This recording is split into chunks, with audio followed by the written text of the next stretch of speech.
Delano, we got it. Okay, good afternoon, everyone. Welcome to House Economic Matters. Today is the 28th. We have 5 bills, 38 total oral witnesses. First up, we have House Bill 454, Delegate Boifo. And go ahead and bring up your panel, and you can start when ready.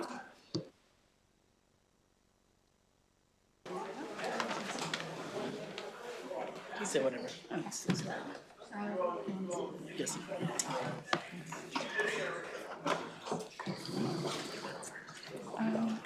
We'll take our lead from him.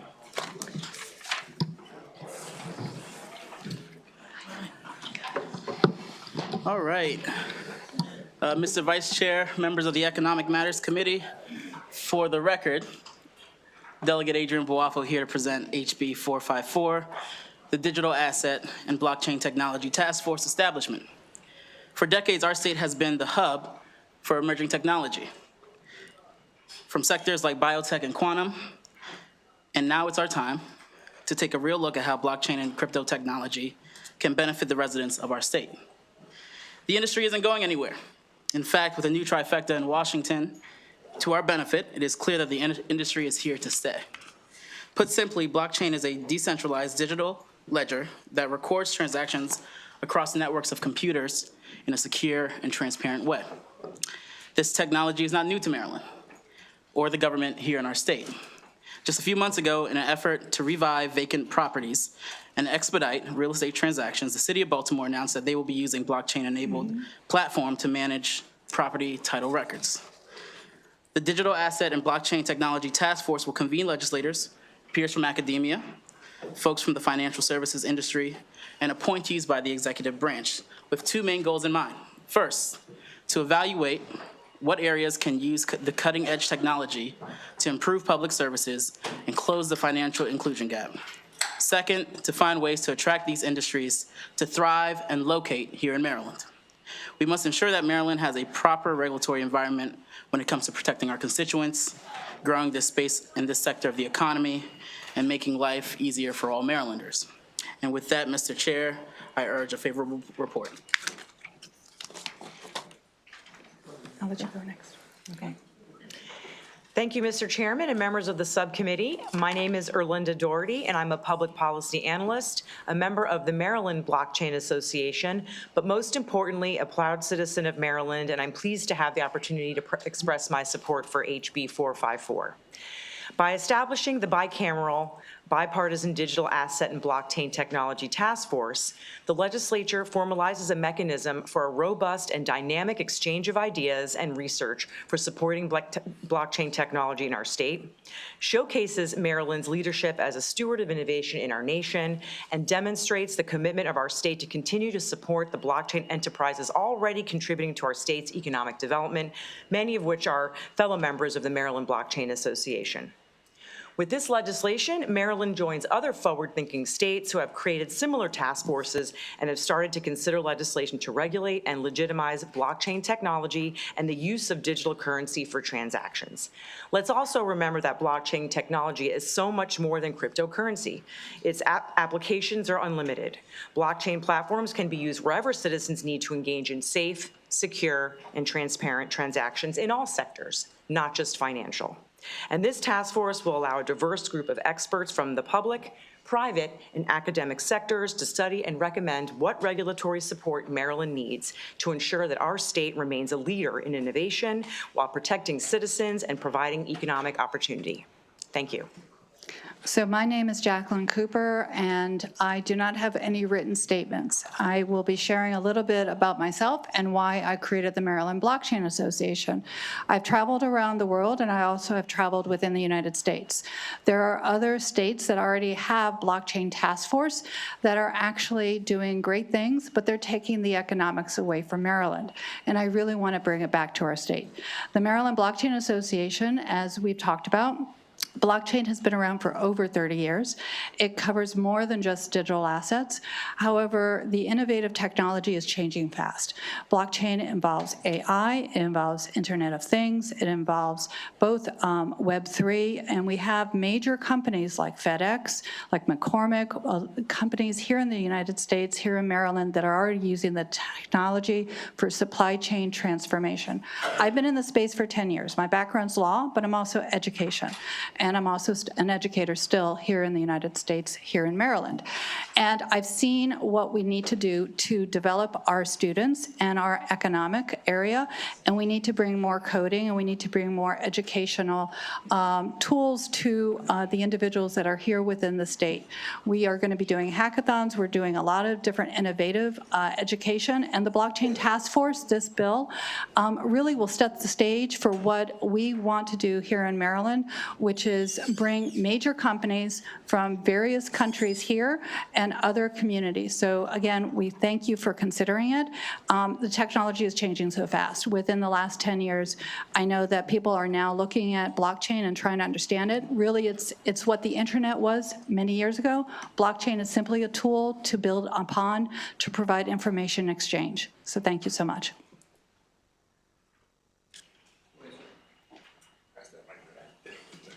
Sorry. Dear Chair Wilson and the esteemed members of the committee, my name is Kyle Blodgett. I'm the Director of Financial Policy for the Chamber of Progress, a tech industry coalition promoting technology's innovative future. I urge you to support HB 454, which establishes a task force on digital assets and blockchain technology. Blockchain technology has driven innovation in many sectors of the American public for the past decade. From financial services to energy and environment, companies of all sizes are using blockchain for security, efficiency, and transparency. Governments across the United States have taken note of blockchain technology potentially improving government infrastructure, which can promote the development of smarter, technologically savvy cities and the efficient distribution of public services. As was mentioned previously, Baltimore recently announced the city's use of blockchain technology to provide residents with comprehensive records on property titles, enhancing transparency and promoting more efficient public services to combat vacant housing and promote a thriving real estate market. This is one of the many ways that blockchain technology can benefit Maryland residents and businesses right in the districts that you serve. By creating this task force, Maryland demonstrates a forward-thinking commitment to exploring blockchain technology's many benefits to residents, businesses, and state operations. Blockchain technology has the potential to drive greater efficiency, security, and transparency in industries ranging from finance and supply chain management to public record keeping and healthcare. While the federal government retains jurisdiction over comprehensive blockchain and cryptocurrency regulation, Maryland's proactive engagement ensures that the state is well prepared to address both the opportunities and the risk presented by blockchain and digital assets. Thank you for your leadership in promoting responsible blockchain use and the development for Marylanders. The Chamber of Progress applauds you all to create this important task force and encourages the passage of this most important bill. Thank you. Thank you. And just a reminder for everybody, this will just be something that is ongoing for the entire year. The microphones are not that great, so please speak loudly and clearly into the mics so everybody can hear you, especially those that are watching the feed. Delegate Amper. Thank you, Mr. Chair. Thank you, Delegate, for bringing this bill forward. You know, I'm a big fan of tech, so I'm excited to see this task force possibly come into existence. Want to get a better idea of what other, I know you all spoke earlier about other states that have kind of taken the lead and they're going, happy to hear Baltimore is using technology as well. But want to get a better idea of what other states are doing. Are they also doing task force? What are they doing to kind of take a lead, and how can Maryland make sure that we're not left behind? Yeah, no, that's a great question. Wyoming started a task force about 4 years ago. They just wrapped up kind of their entire thing. In fact, they also in their IP committee in the House actually now have a subcommittee dedicated to blockchain and crypto technology. In New York, they also recently, about 2 years ago, passed a bill that was a task force and also did the same thing, right, where they put into their General Assembly or their State Assembly a task force, a subcommittee also focused on these industries. New York also then last year put together a whole package that the governor put out that was bipartisan in nature that essentially said you're allowed to use crypto technology to do things like pay for your taxes. Now, I'm not recommending that we're saying that we're going to do that here in Maryland, but I'm saying that we do need a task force to evaluate that. And you're seeing more crypto industries move. Our neighbor to the right of us, Virginia, has also done the same thing. And they have a task force model that's going through the process right now. So many states, especially in our region, have done this. We won't be the first state, but Maryland's unique because of the quantum piece that we have here in the state, because of the biotech piece that we have here in the state. We are unique in trying to evaluate that. To answer one more piece to that, you know, a lot of folks, when we were doing this bill, talked about the cybersecurity joint task force that we have, joint committee that we have here in the House and Senate. That's not necessarily a good place to evaluate this technology, right? Cybersecurity is its own thing, and there are intersections between blockchain and crypto and cybersecurity, but we need to really figure out how we're gonna attract the industry here, what we can be doing to help Marylanders before we go that route. If I could hop in, Utah also has a task force as Ma'am, well. we got our answer. Thank you. Thank you. Okay, seeing no further questions, that concludes this bill hearing. Next, we will go to House Bill 385. Delegate Lehman. Thank you, Mr. Chair. If I could bring out my pen. Yep, go ahead and start when ready. Good job.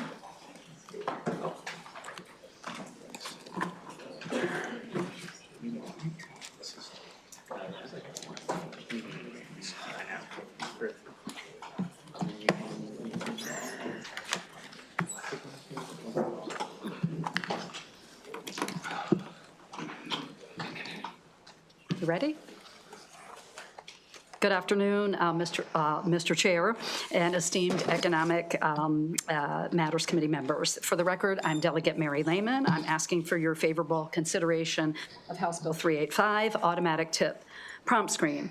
This committee passed the legislation in 2024 with amendments. Mainly, the bill was changed to move it from the labor article to the consumer protection article while still preserving the ability of workers who believe they have not been receiving tips entered through prompt screens to file a complaint with the Department of Labor.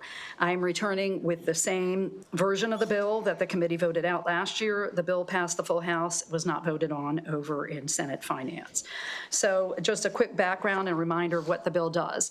Prior to COVID, tips for food and beverage service were most often associated with sit-down restaurants and were voluntarily added to a bill by the customer, a kind of reward for prompt service and customer satisfaction. Now, coffee and sub shops, ice cream stores, bakeries, and countless other venues ask customers whether they want to add a tip for takeout food and beverage service. I was astonished when I purchased a gift certificate for a colleague last summer at a restaurant here in Annapolis and actually got a prompt asking if I wanted to add a tip for the gift certificate. The problem with tip screens at the point of sale is that the screens do not specify to whom the tip is going. In the 2024 session, there were questions in both Economic Matters and Senate Finance about the definition of the word tip and whether it is assumed to go to hourly workers or it must go by law to hourly workers. And the Attorney General's office will help address that question. The Department of Labor did tell me that tips added by a customer directly to a bill may only go to workers, not to management and not to owners. The anecdotal evidence shows that these point-of-sale tips are not always added to workers' pay. Therefore, for consumer right to know and the protection of workers, the bill requires that a tip prompt screen must say something to the effect, would you like to tip the staff or would you like to tip the employee? It does not get specific about how the question is posed. HB 385 is an attempt to require transparency and inform consumers about whom they are tipping and ensure that the customer understands that they have a choice, first of all, as to whether or not they want to tip and then how much they want to tip. It would still be left to retailers what tip levels to recommend on the screen, 10%, 20%, 25, other, no tip, et cetera. Last year, the committee amended the bill to say the default tip screen should be set at 0. This may not be necessary if the tip question is posed as a two-part yes-no question. Do you want to tip the staff? And then if your answer is no, then it's just no.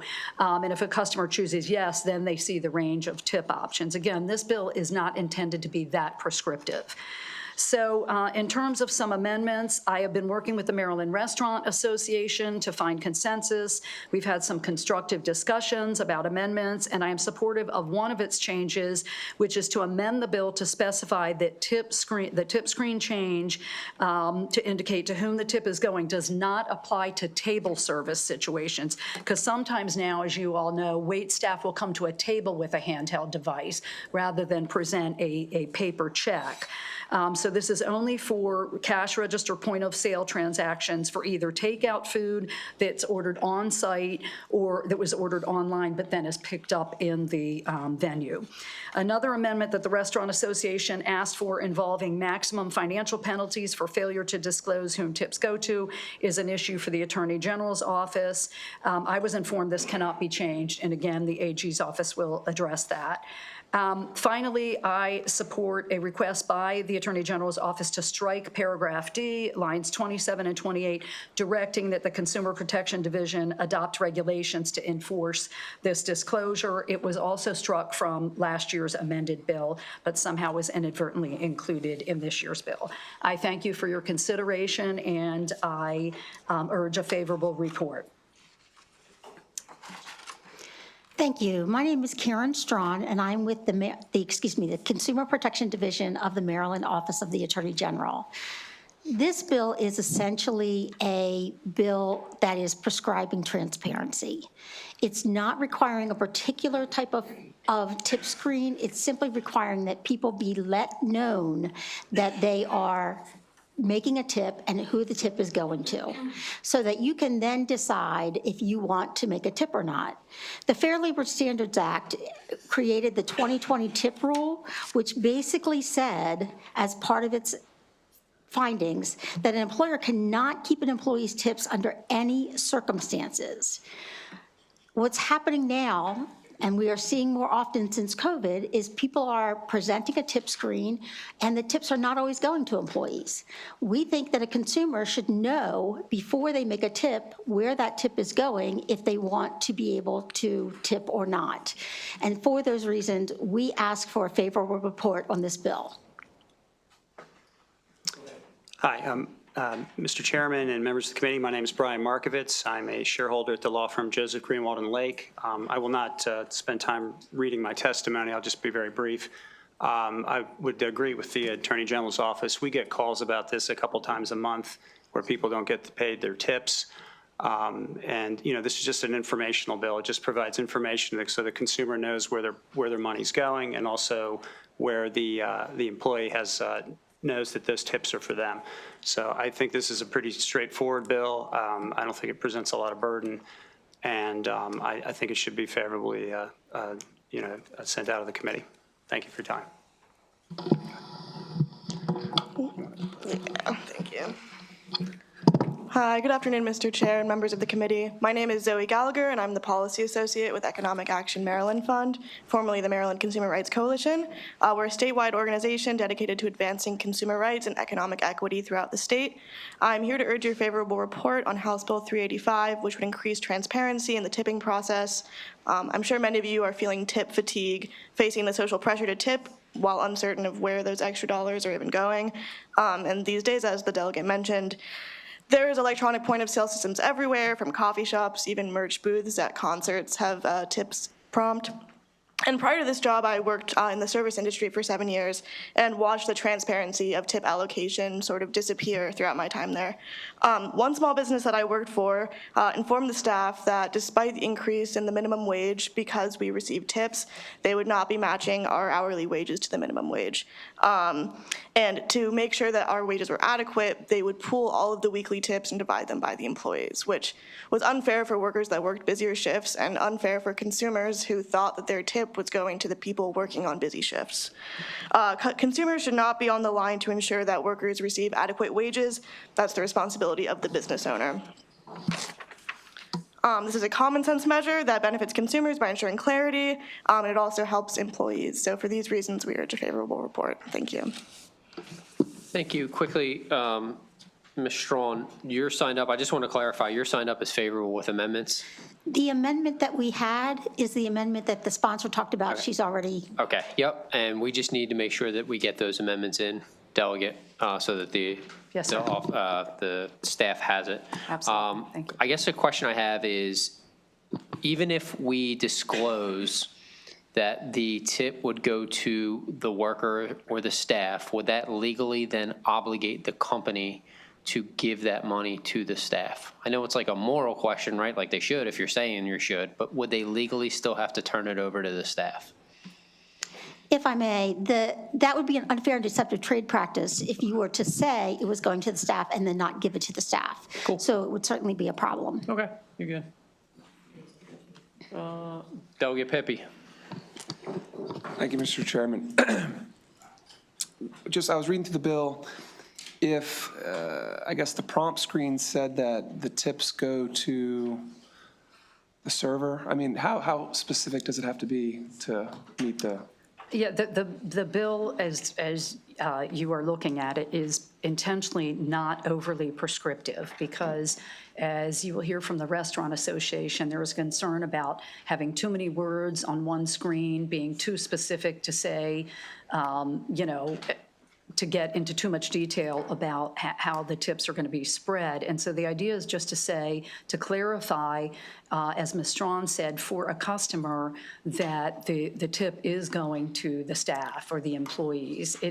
Now, if there's nothing to preclude an employer from, say, a shop that exclusively sells coffee to say, instead, would you like to tip the barista? That if that's their preference to be more specific, they can, but it's written in a way that's very general, but that delineates that those tips are in fact going to those workers and not to management and not to owners. That's the whole purpose. Okay, just a follow-up. So when I waited tables in college, I think at some point, and we used to split tips with like the bus boys. So like, in that scenario, if it said it would go to serving staff, waiters and bus boys, that would probably cover that.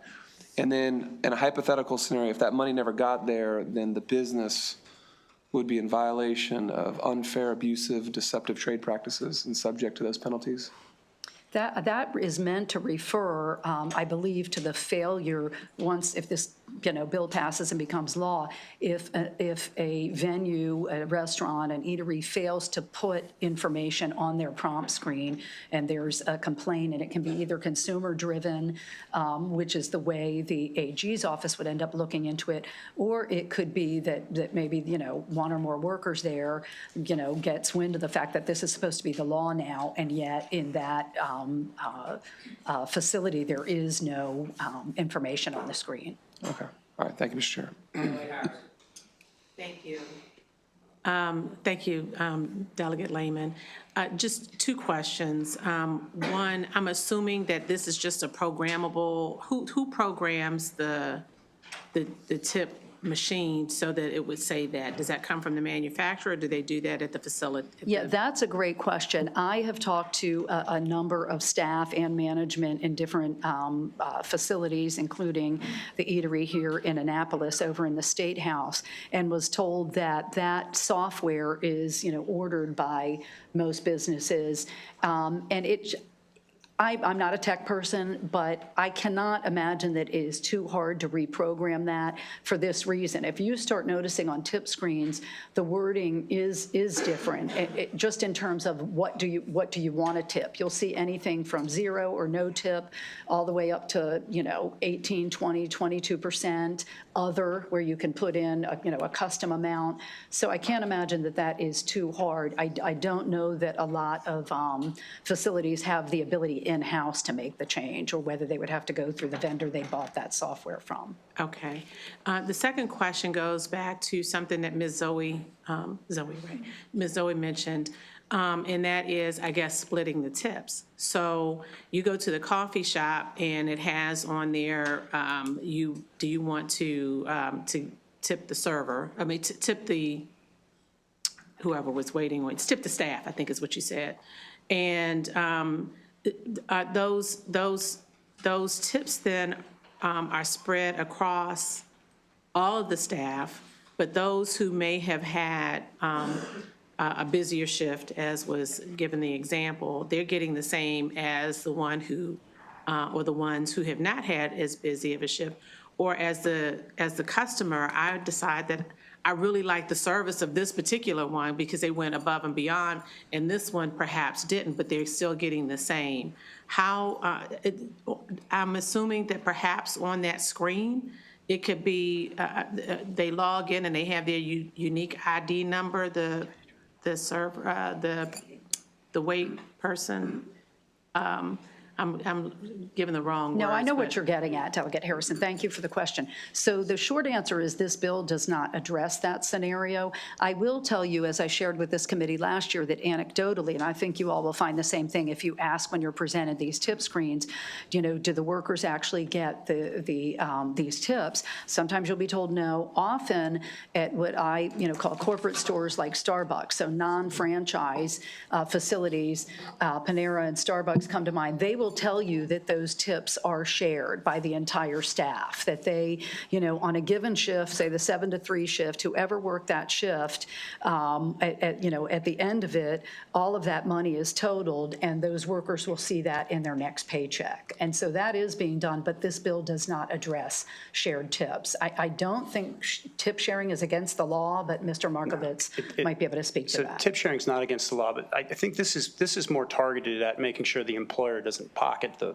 money. That's what this is going to solve. So that might be a different problem, I guess, if somebody wanted to give it to their waiter or wait staff. Maybe I can help or clarify, right? If it says tips are going to go to the staff, I think there's a reasonable assumption there that they can pool, share, whatever from that. Yeah, I think the more vague, probably the better in terms of the write-up. Does that help there, Harrison? No, I understood, but I guess the issue, when you're at a restaurant, you get your let's say your paper receipt, and you put the tip on there. You know who the server is, and you know that that's who you're tipping. You're tipping that particular server. But if you're using the tip screens like this, my question was whether or not we know whether it specifies who that server, so to speak, would be. It's different in a restaurant, I know, than like at the coffee shop, because everybody has the tip screens, but it's fine. It's fine. Thank you. Chair, I don't know whether my teeth are chattering and I can't hear, or I just missed this, but can you define, if I select staff, who does that incorporate? I'm sorry, Say I'm in a restaurant, if I select could you repeat staff. the question, Delegate? Yeah, if I owned a restaurant, I want you to define what staff is in my restaurant. If I say the tip goes to staff, who would be staff? Who would be? Staff would be, following the prescriptions of the Fair Labor Standards Act, staff would be other than management and owners. Okay, if I am in that restaurant, if I am the chef, am I staff or am I the owner? I'm the owner, but I'm also working. Am I staff or the owner? The Fair Labor Standards Act actually in a situation where it's a manager or an owner who is actually doing the work as well, they can contribute to those and they can get what they are personally responsible for under the Fair Labor Well, I'm Standards responsible Act. for everything. If I'm the chef, I cook the food. I'm responsible for a lot of your experience. So I don't know how I don't know how you define that and how you exclude me or include me. Again, the bill doesn't decide that. The bill actually lets the the restaurant that is having the tip screen done set up in a way that they can decide how they want it done. Go ahead, I'm sorry. I was going to say, so I think under your example, if you're the chef, then you're telling other workers what to do, you would be a manager. So you would not be included in that if that's what you're doing. If you're telling people what to do, you'd be considered a manager. Well, I'm under the law. cooking, I'm staff. I'm the chef and I'm the owner. I'm cooking, I'm staff. Is that right? If you're the chef and the owner, you said? The chef and the owner, I'm staff. If you're the chef and the owner, you are not staff. If you're telling people what to do, you're a manager by law. So I have to work for no tip, but everybody that's working for me at my benefit gets tipped. Well, I'm contributing I'm contributing as much, if not more. You're but coming to my restaurant. a chef would be paid a significantly higher salary than, say, the busboy. That's who this is targeted at. It's targeted at the staff. So that would be incorporated within your salary if you're a chef. I'm not quite clear on your question, I guess, but if you're a manager, you would be telling people what to do. That would be what a chef would be doing. As a manager, I'm bussing tables. So I don't get paid, I shouldn't be included in staff. You're bussing tables as a manager? Absolutely. Okay, so then. I'm staff. Go ahead. Go with the right. Under the Fair Labor Standards Act, the rule says that it clarifies that managers and supervisors may only keep tips that they receive from customers directly for services that the manager or supervisor directly and solely provides. I just think that's kind of, if you think about who's actually providing the service and who's doing the job, if I am staff, I'm working every day. Any manager in the restaurant industry will tell you, they do everything. They do everything from bussing tables to sitting down and preparing the meals, bringing the food out and what have you. So I don't understand how they would not be included in this when this bill was intended to tip other people who are making more money than a waitress or a busboy. Delegate, managers make more than, no matter what. Absolutely. They make more than the staff. And this is what, and Ms. Strawn already read, that this is already in state regs. We didn't even Federal cite regs. this in last year's hearing, so this is new to me to hear this. But then we'd be challenging existing regulations. That's another question for another day. But we're also tipping non-minimum wage people in this bill also, aren't we? When you say this is going to be on retail, people are making more than minimum wage. Are they included and the management's not? Is that what you're saying? Correct. They may or may not be making May not minimum be. wage. We don't know. That bill does not address that. It simply is a disclosure to say, you, the consumer, when you're faced with this tip prompt screen, that it tells you this money is going to the staff or the employees or however it's going to be worded, and not to ownership or management, unless this regulation that Ms. Strawn just cited applies. Okay, thank you.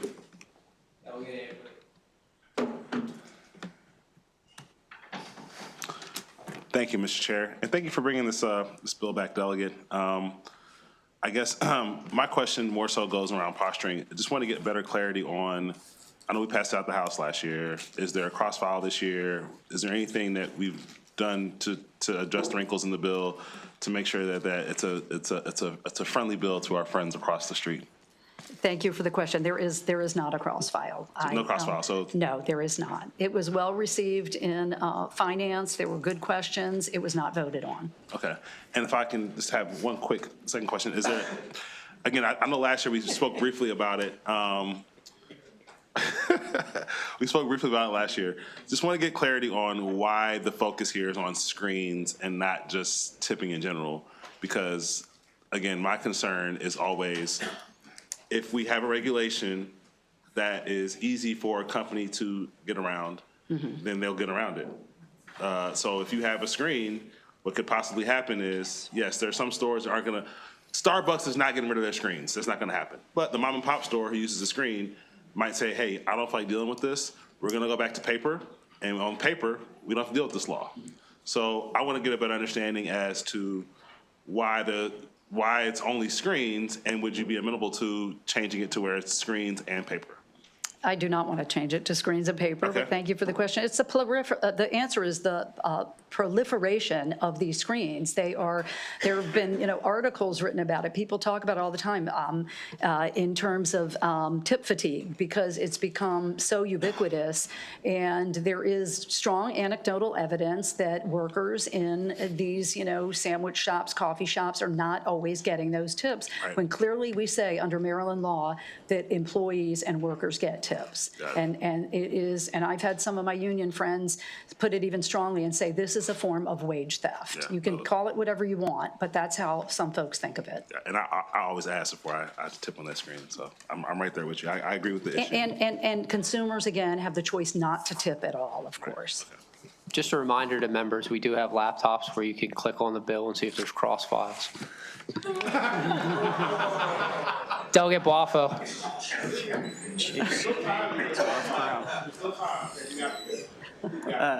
Thank you, Mr. Chair. Again, Delegate, thanks for bringing this bill. Obviously, I think everyone knows it's no secret that I'm a fan of ensuring people get tipped correctly here in our state. I just want to level set again. One, we're talking about the POS system, right? So if I go to Dunkin' today and I decide, I'm going to see a $2, $3 tip piece. Right now, when I tip that person, I don't know if it's going to the server that I've just interacted with, if it'll be a tip pool situation, or if it's going anywhere else, correct? And this will fix that fundamental problem, correct?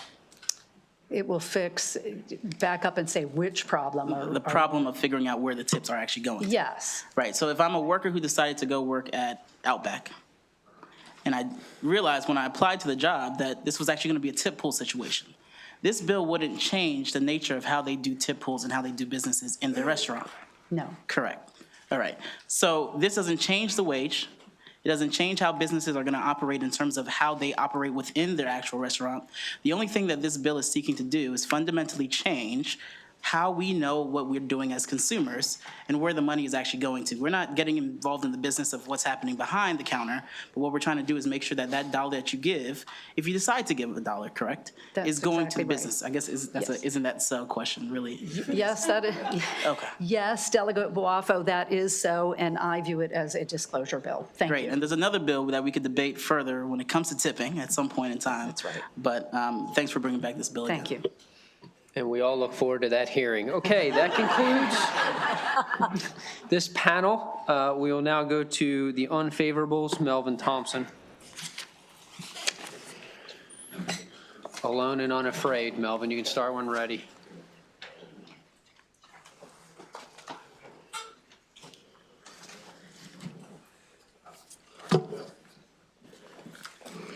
Thank you, Mr. Chairman, members of the committee. I'm Melvin Thompson, representing the Restaurant Association of Maryland, and we are opposed to this legislation as currently drafted, and as Delegate Lehman mentioned, we are working with her on amendments to address our concerns, particularly regarding the potential compliance challenges of including such a required disclosure on point-of-sale systems that might have very small display screens, and also some of the language regarding the disclosure about the staff or employees and the available tip options on the screen.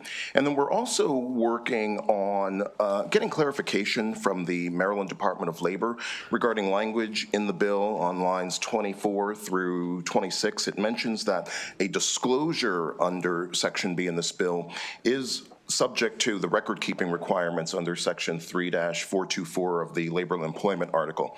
We think it's not the disclosure that's subject to those record-keeping requirements. It would be the employee tips that are collected and distributed in this manner would be subject to the same record-keeping requirements as all other wage and hour records under the Department of Labor. So we're trying to get clarification from them about that. But as Delegate Lehman mentioned, we are very concerned about the potential penalties because that would be up to $10,000 for a first offense, despite that the restaurant would be distributing the collected tips to the employees as the customers intended and as labor laws already require, because the violation would be the failure to provide the disclosure as specified in this bill. And we do have a lot of concerns about the exposure to restaurants because of that. But again, we're continuing to work with the sponsor on that. And if I have just a few moments, I'd like to answer the Delegate Harrison's question. Typically what happens in restaurants that collect tips via POS screens like this, they will allocate those tips based on the number of hours that the employee worked during the week in which those tips were collected.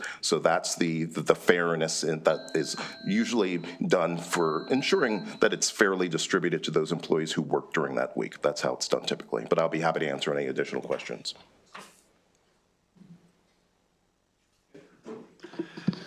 Melvin, thank you.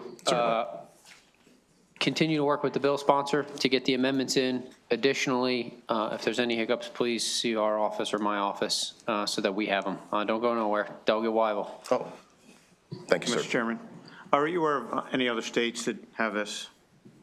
No, I am not. But under, as was mentioned, the Fair Labor Standards Act, any tips have to go to the employees. They can't be retained by management or ownership, and all states follow that because it's part of the Federal Fair Labor Standards Act. But I'm not aware, sir, of any state that has a disclosure requirement of this type as proposed in this bill. And are you guys also working with the bill sponsor on the fines up to $25,000 and $10,000 or $1,000? Are you okay with those? That remains a concern, and we're continuing to work with the bill sponsor. But as you heard, it's the Office of Consumer Protection that has some problems with alternative penalty structure that we're proposing. So, you know, we'll continue to have those conversations with the AG's office as well about that. But we do have significant concerns about the large penalty exposure here for something as simple as a disclosure on a POS screen. Yep. All right. Thank you. Thank you. All right, seeing no further questions, that concludes this bill hearing. Next, we will go to House Bill 332, Delegate Stewart. You bring up your panel and start when ready. Thanks.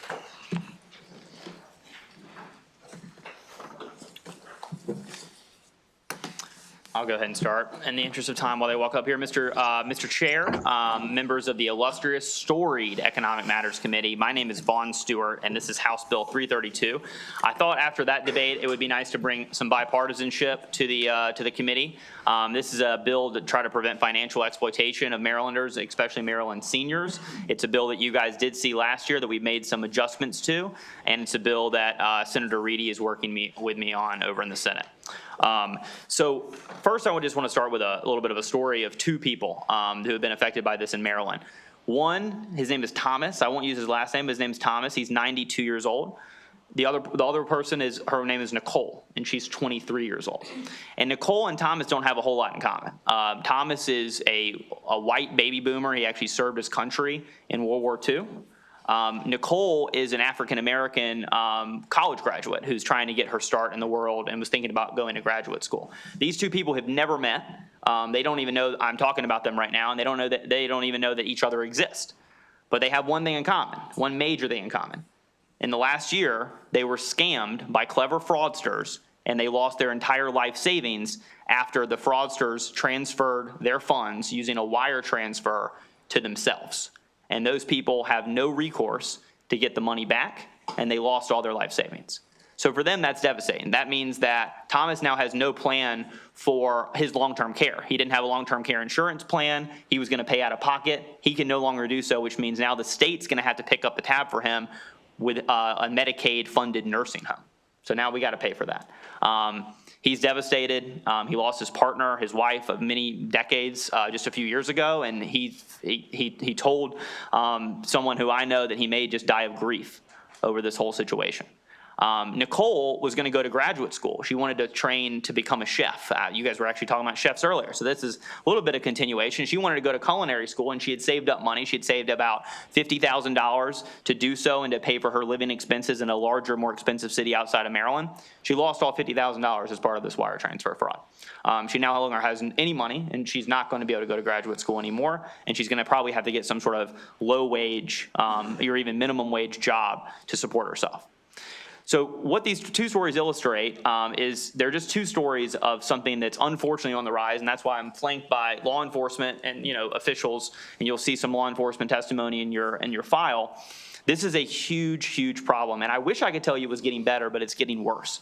Senior fraud, financial exploitation of all times, but especially fraud targeting our seniors, is on the rise in Maryland. And there's a reason that Thomas and Nicole were both targeted with wire transfers. It's not a coincidence. Scammers love to use wires. They love wires. Why do they love wires? Because banks have determined that wires are not subject to a federal law called the Electronic Funds Transfer Act. People call this EFTA. EFTA's got a bunch of consumer protections, and it makes banks a little bit liable when an unauthorized transfer happens. In other words, if a consumer authorizes a transfer because they're duped or they're tricked, that's not what we're talking about today. It has to be an unauthorized transfer for any of this stuff to apply, which means that the consumer does not know anyone is transferring their money. Now, they may have been tricked out of their password, or they may have been hacked. There are a number of reasons why people make wire transfers without someone's authorization, but we're talking about unauthorized fraud. The banks have interpreted this federal law for decades. EFTA is not applying to wire transfers. Now, you'll hear today that the courts have kind of gone both ways on this about whether it applies. Some banks, I think, do think that it applies and have basically started acting that way. Most banks, though, think that EFTA doesn't apply to wire transfer. So what does that mean? If they don't have any skin in the game, if they're not at all liable when this happens, they don't put any protections in place to try to make wire safer. Y'all probably realize this without thinking about it. I don't know if anyone's bought a home or knows someone that's bought a home, recently. And you have to do that escrow wire to like the person who does the loan closing on your house. And you remember how they say, be super careful with the wire. Make sure you're wiring to the right person. Call us. Call the person you're supposed to be wiring to before and after you send it. The reason they're so careful about wires is because once you send a wire, it's over. It's ball game. If you send it to the wrong person, you're never getting the money back. And why is that the case? is because banks don't think that wires are included under EFTA. Every other type of transfer you could possibly think of, credit cards, debit card transfers, Zelle, Venmo, they're all under EFTA, which means that if you notify the bank immediately that someone has transferred your money to a scammer, if you don't notify them immediately, your liability is capped. If you tell them immediately, you can only lose $50.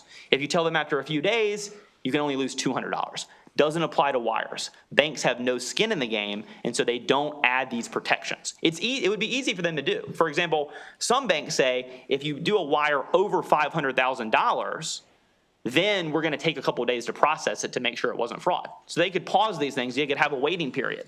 Sometimes they do it over $500,000, but for people like Thomas and Nicole, $50,000 to them is like $50 million. So they want those protections for much lower down, and that's all we're really asking for banks to do. We want wires. What the bill does is it puts wire transfers, domestic wire transfers, under EFTA. Now, here's the really weird thing about this, and this is why when the banks come up here and tell you they can't do this, you know it's baloney. They do this for foreign wire transfers. So that's why I say domestic.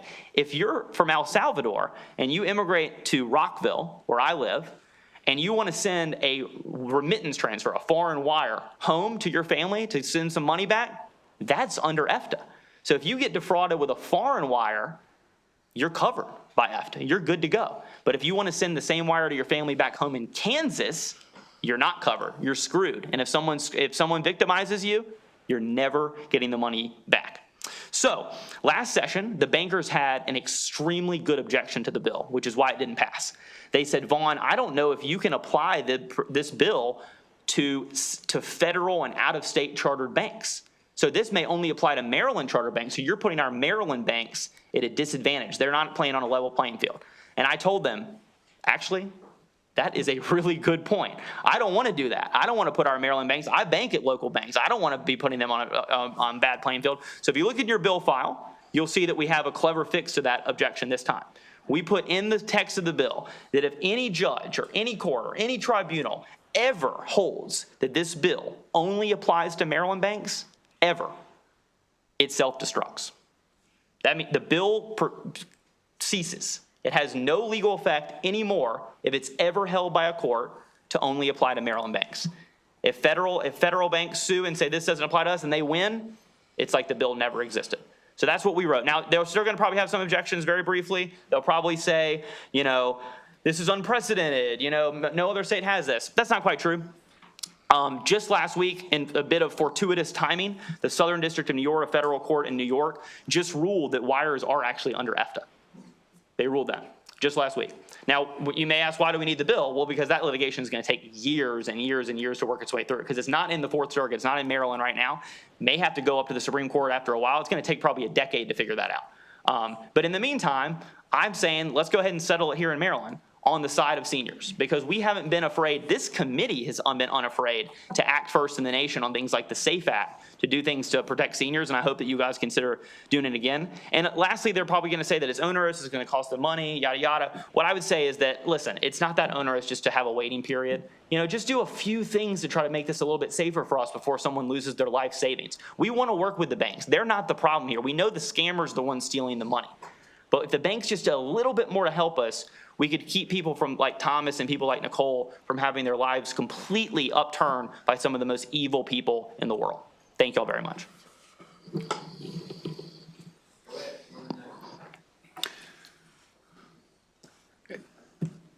Good morning. My name is John McCarthy. I'm the state's attorney for Montgomery County. I'm here in support of House Bill 332.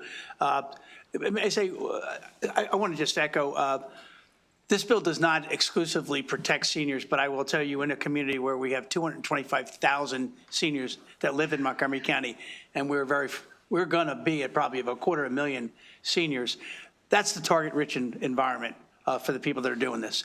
And there has virtually been an explosion of electronic fund transfer frauds and wire frauds. And, you know, people pose as federal agents and call you up, or they have a pop-up ad that shows up on your computer, and you click on a pop-up ad and it takes you into a hellscape where someone's asking you to take over control of your computer. Look, may I say that this would protect all victims, but I am telling you, disproportionately, this targets seniors. They do it by design.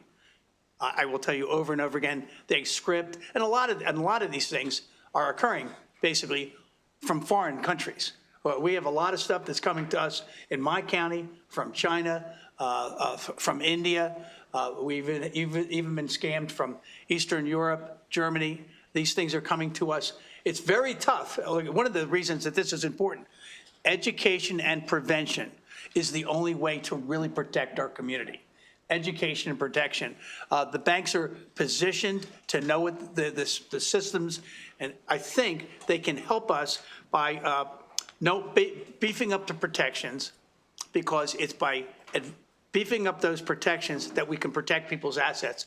You're really never going to, we almost never get the money back. This is, once the money's gone, it's gone. And so education and prevention and education. I see this as an education bill to protect people when an unauthorized transaction as they've lost their money. But in any instance, this is the best strategy to protect our seniors.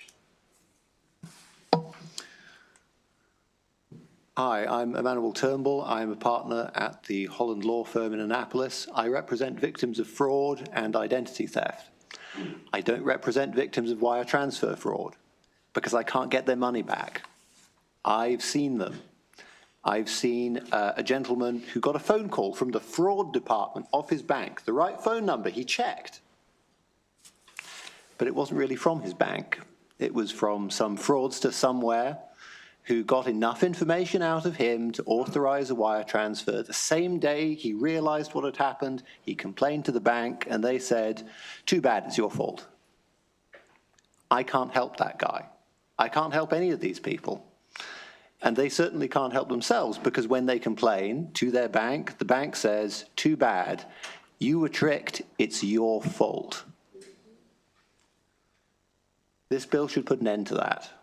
There are simple measures the banks could take, as Delegate Stewart said, and they take them for every other product. I can't pay $5,000 to a contractor for work that they've done because the bank says there's a limit on debit card transactions. Why not a limit on wires? If they wanted to fix it, they could. They're very powerful organizations. As for the New York case, that is going to be years of litigation. And in those years, millions of dollars are going to be stolen from people in this state. So I support the bill. Thank you, Mr. Chair, members of the committee. Again, this is Zoe Gallagher with Economic Action Maryland Fund, and I'm here to support HB 332. I won't be repetitive, but I do echo a lot of what the panel has already said.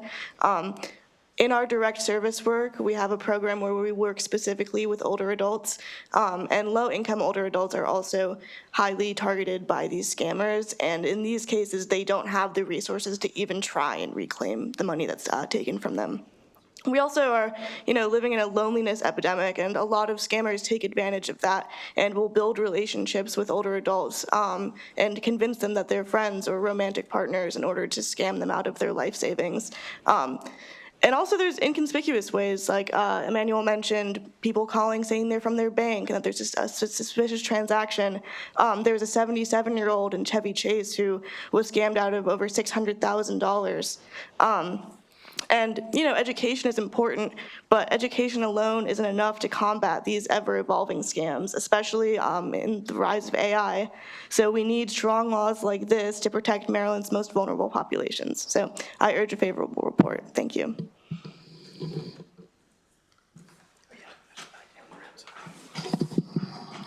Hello. Hello, my name is William Steinwaddle. I'm the Deputy Advocacy Director for Homeownership Preservation at the Maryland Legal Aid Bureau. And I thank Delegate Stewart for inviting us to testify on this bill, and we testify in strong support of this bill. Unfortunately, what we see is not so much the fraud, we see the consequences of said fraud. I once represented a client who his sister was had somehow given her information to a fraudster, and he felt so bad for his sister, he kept writing checks to her because she said she needed money. Then he fell behind on his mortgage. And then he ended up paying, because of the equity in his home, over $40,000 into Chapter 13 to save his house. And the only reason he ended up in this situation was because he was trying to save his sister who had been defrauded. This needs to stop. It has the consequences of pushing people into poverty, especially seniors. It's hard enough to survive as an older individual in this country, but then when you get defrauded, it becomes nearly impossible. We had another case where a person had a very substantial inheritance. We do sometimes represent people that are over 60 that have more assets available. She ended up transferring all of them, wire transferred to a fraudster, and all of that money is now gone.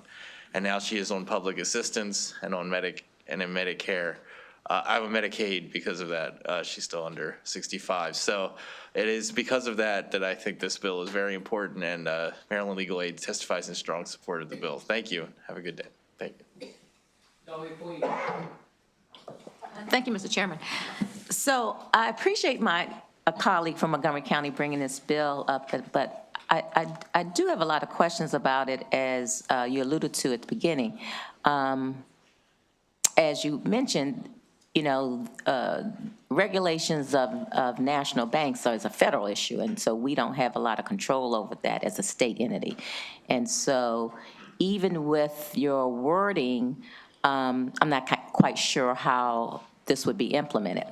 And I guess I want to point you to the Office of Attorney General, who has a letter of support, but they go down and you read their last paragraph, basically say we support this, but we don't have any responsibility for implementing this, which they don't. That would be the Office of Financial Regulations, which I didn't see a letter from them, which is an important one to have. And then the Office of Attorney General goes on to say the details on how this bill's goal will be achieved have yet to be defined. It is our understanding that it will result in a need for additional staffing by attorneys as counsels for the OFR.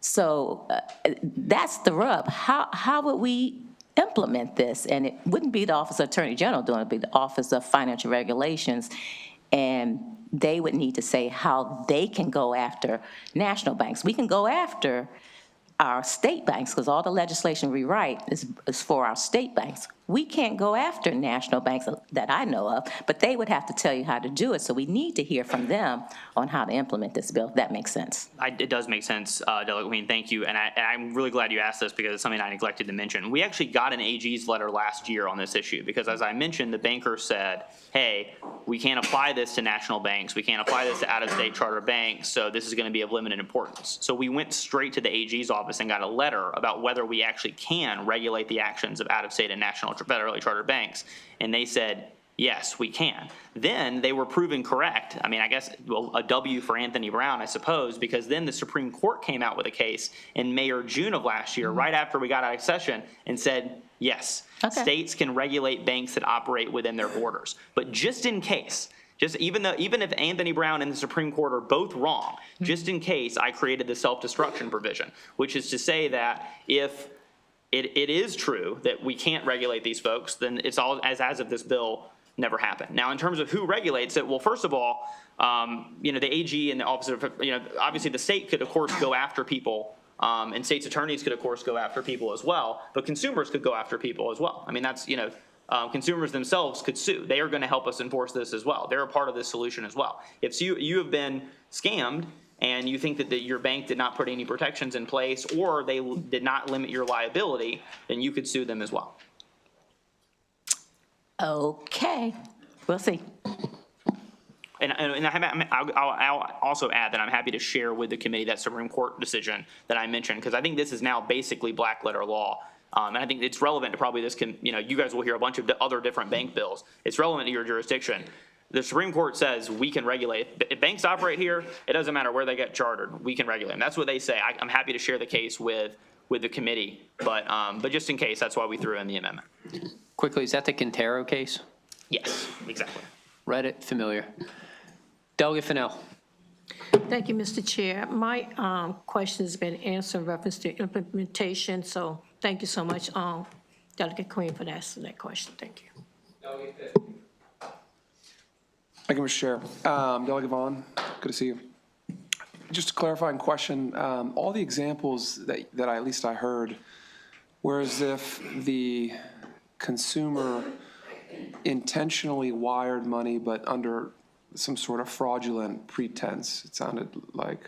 So I'll just ask my question and you can answer. So I just want to make sure that this bill would apply to both scenarios. So if someone stole all the information, signatures, account information, and they completely authorized a wire that the owner of the account had nothing to do with whatsoever, is this also included, or are we only talking about a senior who is manipulated into wiring something because someone sent them an email or you get what I'm getting at? This is an extremely important question, and I really appreciate you asking, because it's honestly, it confuses even attorneys, but essentially the short answer is, under EFTA, and therefore under this bill, because we're trying to expand those EFTA protections to wires, the only type of transfer that gets any protection are unauthorized transfers. So then the definition really goes to what's authorized, what's not. And I think the simplest way to think about it is, who pushes the button?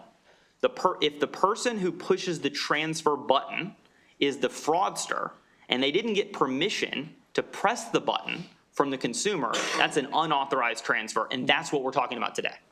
So a hacking scheme, you don't know someone's going to steal your money. So an example of a trickery that could lead to this is if someone says, hey, can you give me your password? I just need to make sure you have all the funds in your account. This is the fraud department at Bank of America. Well, you haven't authorized a transfer. You did give your password to someone for the purpose of checking your account that you thought worked for a bank. You didn't authorize a transfer, however, so that's unauthorized. And if someone hacks you, that's unauthorized, clearly, right? But if someone tries to pretend like they're my secret lover or something for 6 months or 8 months, and then they say, hey, honey, we're in love. How about I send a wire transfer or you send a wire transfer to me? Because we're in love, and then I do it, and then she breaks up with me the next day. Well, that's authorized, because I authorized either her to make a transfer herself, or I press the button myself. That's authorized, so that's not what we're talking about today. That's never been included in EFTA. It probably never will, and it's never been protected under any state or federal law. So if you push the button, or you tell someone else to push the button to transfer the money, it's authorized, not what we're talking about. If someone pushes the button, it's not you, and you didn't tell them to press that button, it's unauthorized, and that's what we're talking about. Okay, thank you.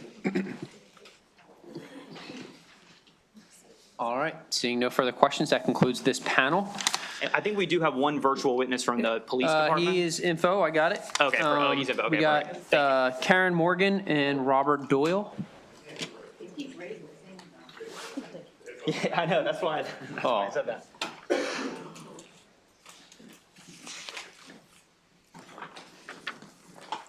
Karen, it's good seeing you. Either one of you can start when ready.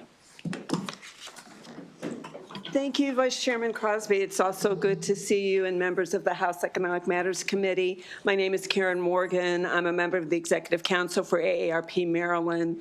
AARP Maryland is nonpartisan, and it represents nearly 850,000 people in the state of Maryland. We advocate for people ages 50 and over. We are here in support of House Bill 332. It does not make sense to me that if I take $100 and I go to that store to get what I hope is a half a bag of groceries, that the entire weight of the federal and state government is behind me to protect that transaction. But if I need money from the sale of my house, and it's $500,000, $750,000, whatever it is, and literally my whole life is hanging by that transfer, I got nothing. I get to twist in the wind. It does not make sense that that is the result. And that's why we need House Bill 332. We need more bills in the toolbox. We need more tools in the toolbox so that the Commissioner of Financial Regulation can require banks to do more. They're not, I'm sorry, they're not doing enough. They may say they're doing enough, they're just not doing enough. We need to take more affirmative steps before people are victimized by this horrendous crime. And we're talking about nothing less than financial homicide, because if you're in your 90s, as Delegate Vaughn stated, and your money's gone, your very survival is at stake. The survival of your family is at stake. And we need to do more to protect people. And we think that this bill will go a long way to helping in that regard. That is why AARP Maryland supports House Bill 332, and we ask for a favorable report. Thank you. Thank you, Mr. Vice Chairman, members of the committee, including my home delegate, Delegate Howard. Good to see you. I'm Bob Doyle. I'm with National Active Retired Federal Employees, SLC State Legislative Committee, representing the interests of our membership and all seniors in Maryland. We also ask for this positive report. I'm not favorable report. I'm not going to go through the things of the bill. We sent a statement to you, and I don't know how I could go, anybody could surpass Delegate Stewart's summary and the other folks on the panel. I just will say that this is truly tough on seniors. And let me tell you, let me add a quick personal spin on this without an actual story. I retired as an attorney with the EPA, but I spent the half of my career as an investigator with the Federal Trade Commission. And in fact, the FTC, I found some data on wire fraud in Maryland, which probably you folks have seen before, even from last year. And in the last year, for the data that was broken down by the FTC, there was over 15,000 cases of imposter scams for wire fraud in Maryland. I worked for the FTC as an investigator back in the day. Was there wire transfers when I was doing this? No. But was there seniors getting scammed all the time by all sorts of fraudsters? Absolutely. The more things change, the more they remain the same, right? Here we are today, and we have this is going on again. Thank you, Delegate Stewart, for this bill, Delegate Stewart and Griffin, and I think it's a terrific bill, and it sounds like a lot of the questions and objections are being answered. So we support 332 as a means to protect all seniors in Maryland, and for wire transfer protection, so we please ask for a favorable report for this bill. Thank you so much. Thank you. So just so everyone knows, typically it goes favorable, unfavorable, then information. I know Mr. Petty was in here. We would have gotten to him after the unfavorable, but he left. So if you're here for information, just know that's kind of the order that we follow. Seeing no questions for this panel, we will now turn to the unfavorable and Army of One, Mr. Robert N. You can start when ready, Bob. Thank you very much, Mr. Chairman, members of the committee. Robert Etten on behalf of the Maryland Bankers Association. I've represented the Bankers Association and our Maryland banks for 40 years. In my 40 years coming down here, I've never seen a bill before that basically says we're going to have a state agency promulgate regulations because we couldn't get the bill passed that we wanted to get passed. And that's what this bill says. Last year's bill was 9 pages long of new language which spelled out exactly what the sponsor wanted. That bill never passed out of this body, and it never passed. It was cross-filed. It never passed across the street. One of the arguments that we make on these bills is this needs to be addressed at the federal level. To have Maryland be the only state in the entire country that has a framework like this is unworkable completely. We handle hundreds of millions of transactions across the country and tens of millions of transactions in the state of Maryland. If you look at last year's fiscal note for House Bill 1156, in the last page where it talks about the small business effect, it says OFR, the Office of Financial Regulation, notes that the bill may place Maryland chartered depository institutions at a competitive disadvantage with other state and national banks, as those institutions would not be subject to the bill's requirements. It's not equivocal in any way, shape, or form. This would only apply to your community state charter banks across the state. Our banks work very hard to protect their customers' money. If there needs to be legislation in this, it must occur at the federal level. No state has enacted anything even remotely like this, and I've never seen a bill ever in the state of Maryland which said, you know what, agency, you go out and promulgate regulations. You would be giving up your authority as the General Assembly to enact what you thought to be fair and reasonable. So for all these reasons, we're very, very much opposed to this bill. Thank you. Bob, major difference between last year's bill and this year's bill is the self-destruction clause. So when you read from last year's fiscal note, that wouldn't apply to this year's bill because that self-destruction clause wasn't in last year's bill. And in this year's bill, the way I read it is that if it puts our state banks, state chartered banks at a disadvantage, the bill's done. And so we would never be, our state banks would never be at a disadvantage because the bill would blow up. So let me ask you this, Mr. Chairman. I hear you. The question is, this bill will become effective on October the 1st, and every bank in the state of Maryland, or the bill becomes effective, and they're going to promulgate regulations.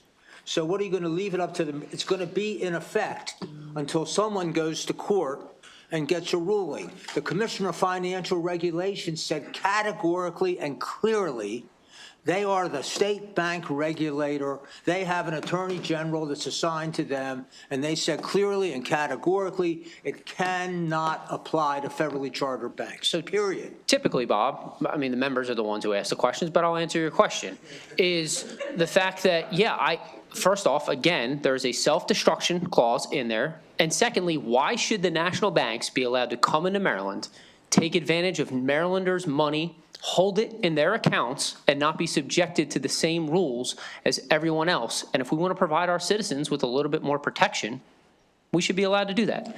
Delegate Howard. Exactly, Mr. Vice Chair. And you talked about promulgating regulations. We've seen that at the federal level all the time, to the point where the courts have had to get involved. It's called Chevron deference. I mean, so I don't understand what your consternation about the bill is, especially given the self-destruction clause. Has any legislation like this ever been filed at the federal level, and how many times? I'm sure several times. Probably nothing's been done. That's my wild guess. I'd be happy to get what we in the military we called SWAG. I won't say what that acronym means, but that's my wild guess. So I agree. And okay, thank you. It's FDUD. Delegate Adams.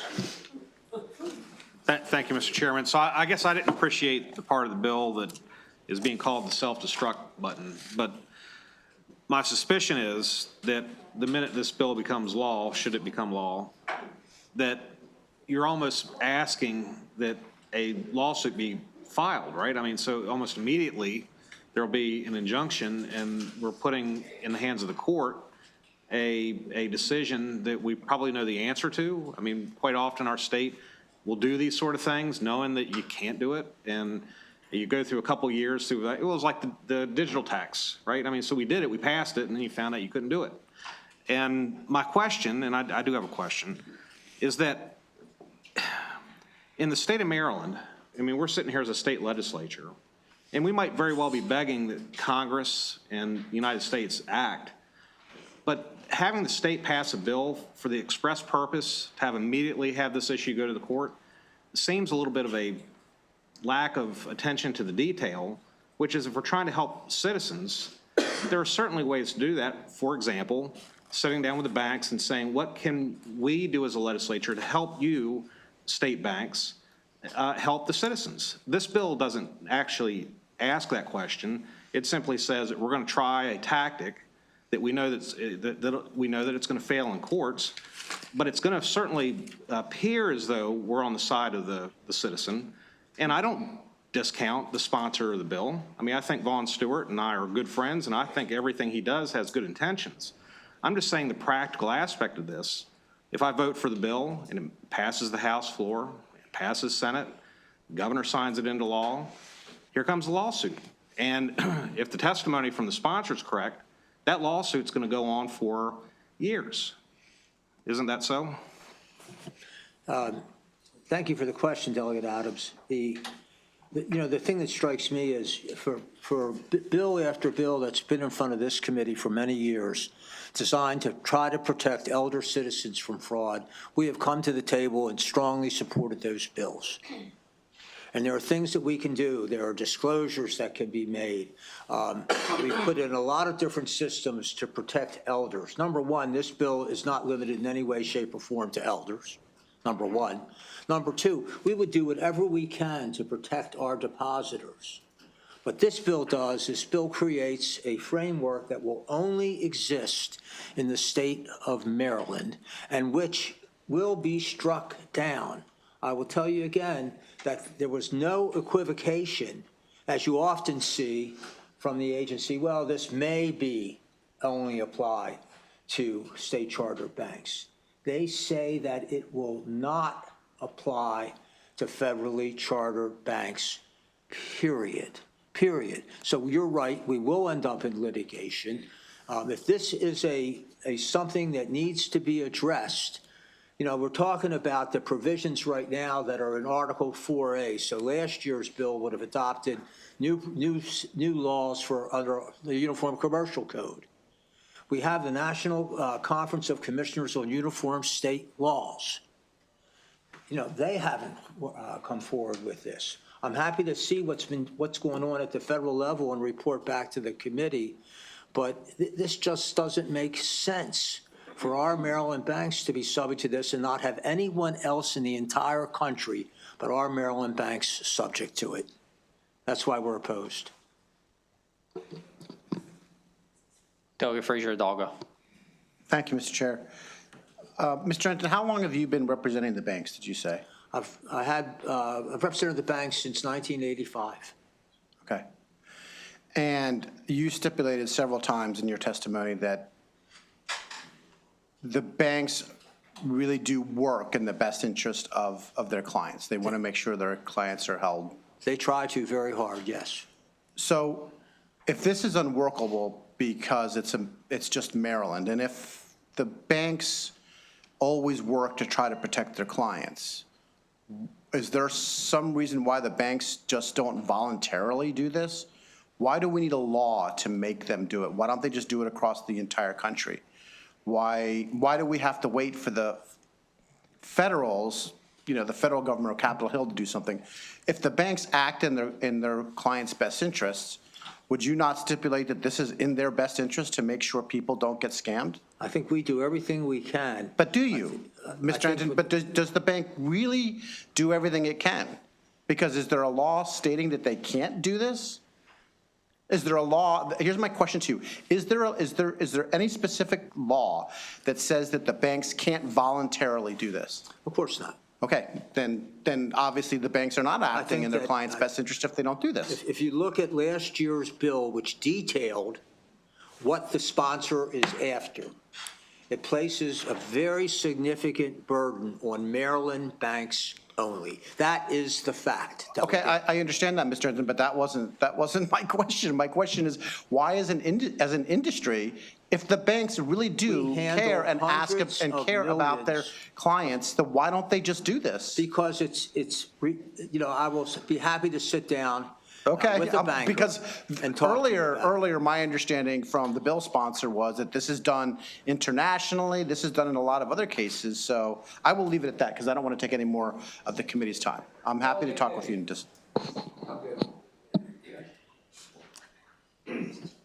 Seeing no further questions, that concludes this bill hearing. Thank you. Next, we will go to Delegate Stewart again for House Bill 431.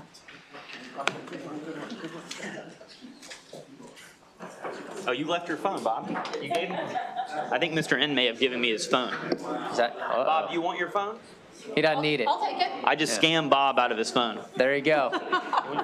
Authorize that wire.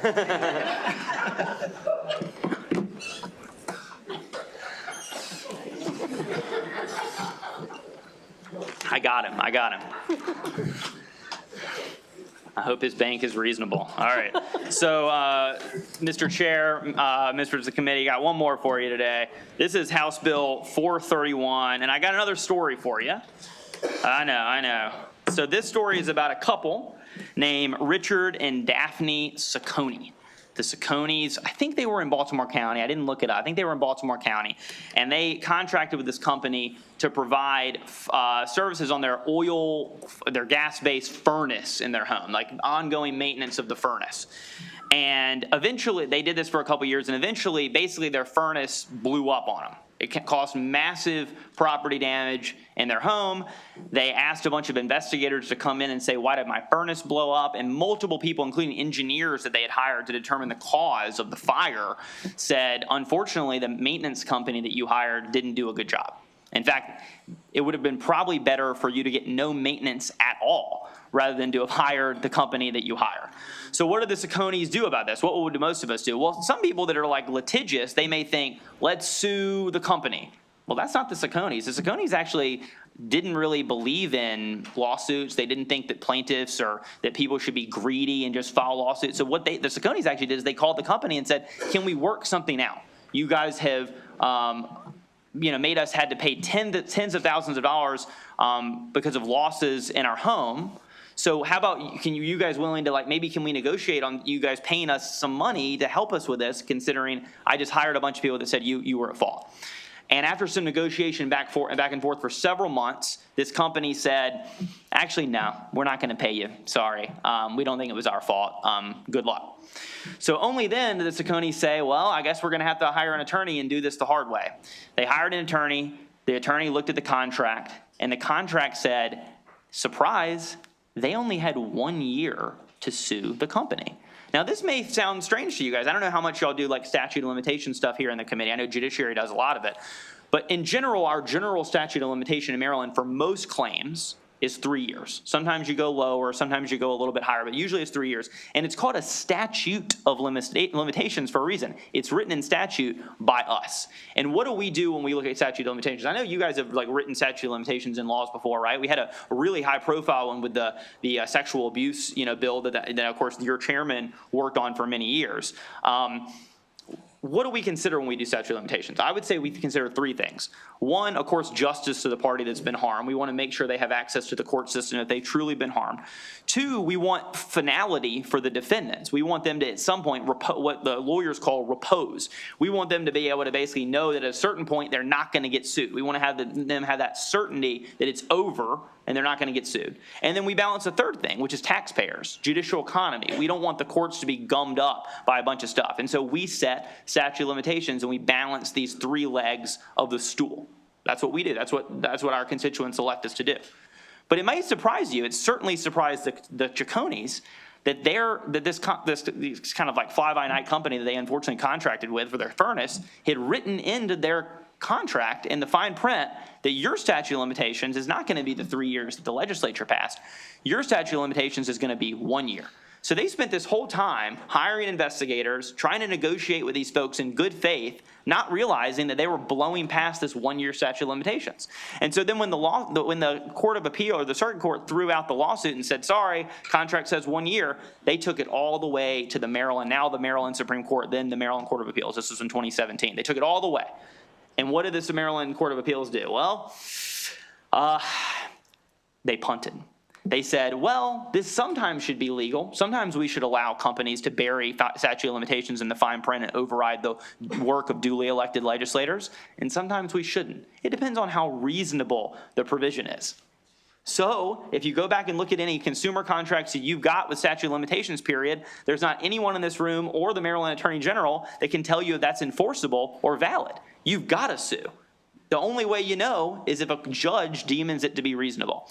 What this bill says is that's a very silly way to do business in the state of Maryland, to have provisions that no one knows what it means. So this bill is extremely simple. I think it's one sentence. I think you guys can check me on that. I think it's one sentence. It just says, in consumer contracts, you can't have a provision that shortens the statute of limitations period beyond what the legislature did.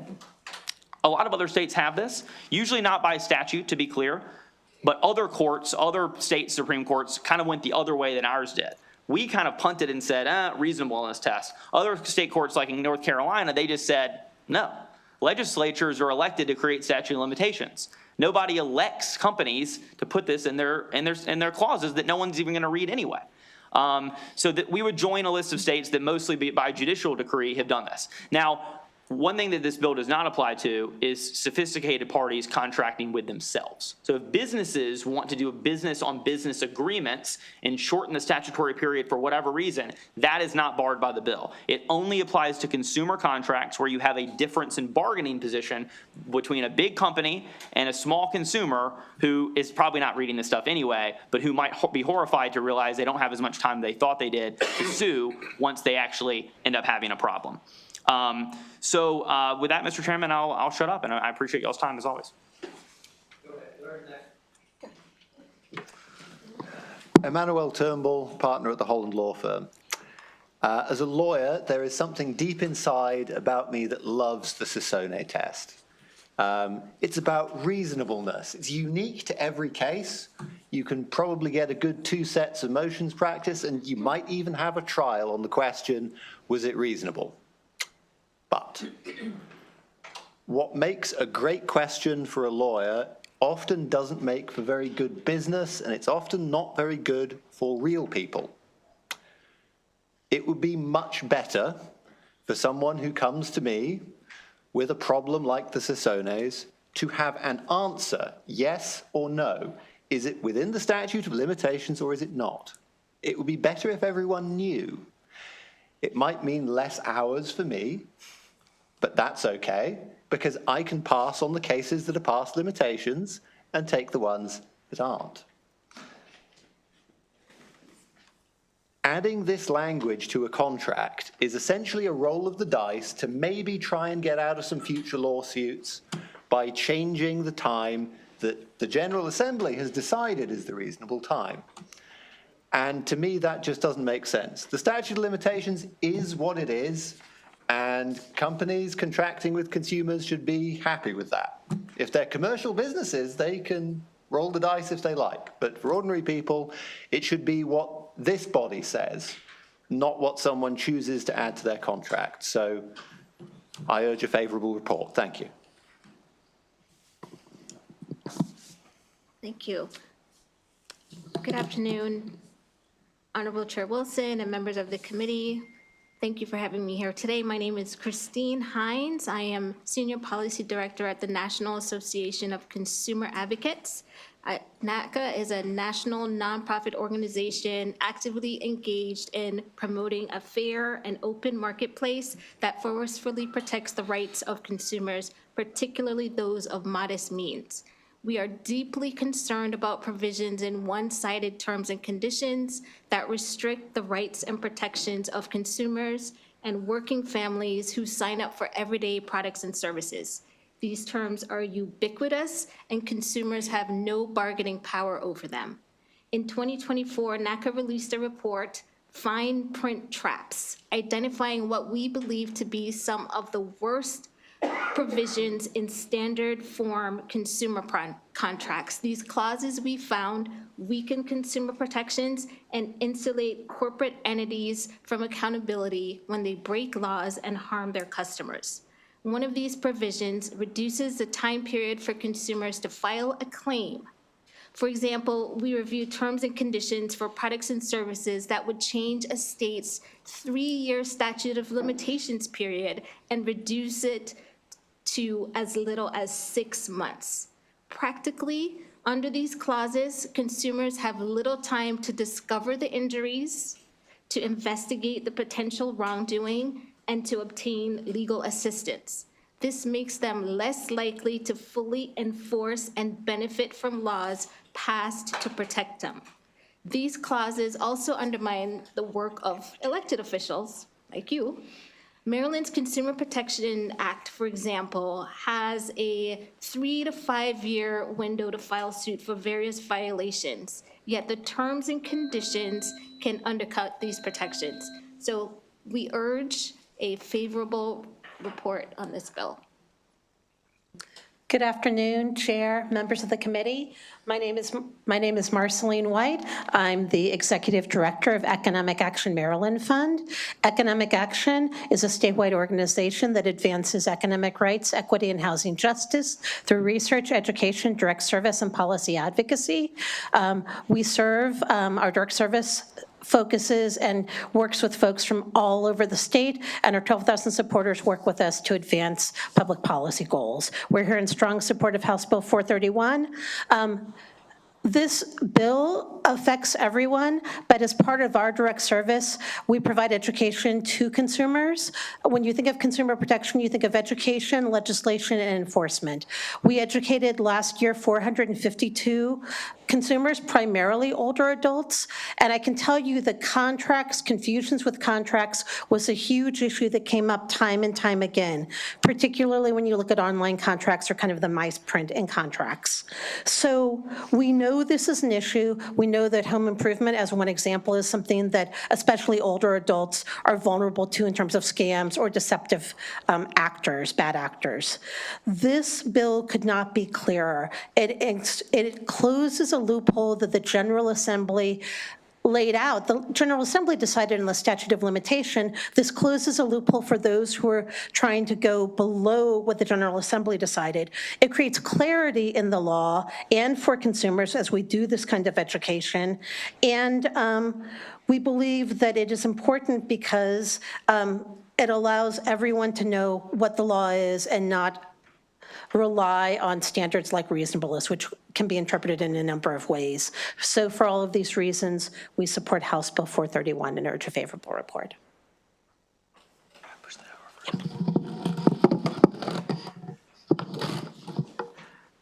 Thank you. I'm Franz Schneiderman with Consumer Auto Maryland. We work for fairness and transparency for Maryland consumers and Maryland drivers. Thank you, Vice Chair Crosby and members of the committee for the opportunity to address the bill. You know, we strongly support this bill because we think it protects the ability of consumers to recover for damages they suffer and protects the efficacy of the statute of limitation that this legislature in its wisdom established to give people 3 years to do that. Consumers benefit from a better right to recover. Businesses and everyone that benefit, I believe, from a clearer legal standard that, you know, eliminates some of the murkiness we have here. As Ms. Hines pointed out, the ability of consumers to recover from damages is under siege in any number of ways, under attack in any number of ways, and these contracts limiting the statute of limitations are just another way that that happens. You know, and frankly, the murkiness of the standards we have gives companies an incentive to try to impose them, even in ways that may not meet the legal standard, because they know very well that to undo them, consumers would have to go to court, and that's difficult and expensive and time-consuming, and most people aren't prepared to do that. So, you know, we strongly support the bill because it protects consumers and makes sure that the statute of limitations the legislature established applies to everybody. I ask you to give it a favorable report. Thank you. Delegate Stewart, today is the day. We get to talk about the Maryland Consumer Protection Act. I've got to ask you a question. I mean, and then I'll ask you the one related to the bill. There is, under the Maryland Consumer Protection Act, both civil and criminal penalty provisions. So I'm reading the policy note and I'm cheating here, but any person who violates the act is guilty of a misdemeanor and on conviction is subject to a fine of up to $1,000 and or imprisonment up to 1 year. I'm just going to ask you, does it feel a little heavy-handed to bring a bill like this on contract law and that it's possible? I mean, because statute says that you may be subject to some jail time. Well, first of all, let me say this. I absolutely agree with what you said in the earlier panel, which is that we are good friends. And sometimes good friends have conversations offline, even over some adult beverages. And this is one that we've had offline. Yeah. And so I am not ashamed of saying in public what I've said to you privately, which is that I think it's silly for the Consumer Protection Act to have criminal penalties in it. Yeah. I also will say that I think it's silly that it doesn't have statutory damages penalties. And I think that if we could ever have a compromise in this committee where we added statutory damages and eliminated criminal penalties, I think a lot of us would be better off. Now, what I'll say about this bill is, you're right, we make it a per se violation of the Consumer Protection Act to add one of these provisions in. And I think that's the right thing to do because I think it makes it easier for consumers to enforce it. However, if that really was a hang up for the committee, that you guys didn't want it to be a per se violation, and because in part, criminal penalties could result. I think that's the kind of reasonable amendment that we could talk about it, to get this bill across the finish line. So look, you and I align on the subject because I think at the end of the day, there are any number of bills that come through here.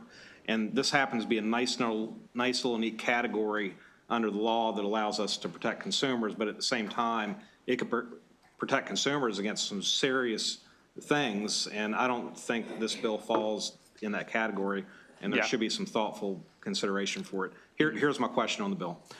I'm fairly certain, and I believe I've heard this, that the courts have over time had to decide these questions of statute of limitation, and that there may be court precedent that perhaps reduces the number from 3 down to a different number. And I guess my question is, would you give deference to if a judge in a particular setting had to make a decision and rendered a decision that later became court precedent on future decisions that relates to reducing the statute of limitations? Ergo, what I'm saying, not under consumer contracts, rather because there's been a court that has come in and said, no, we're not going to let 3 years go on. It's only going to be 2.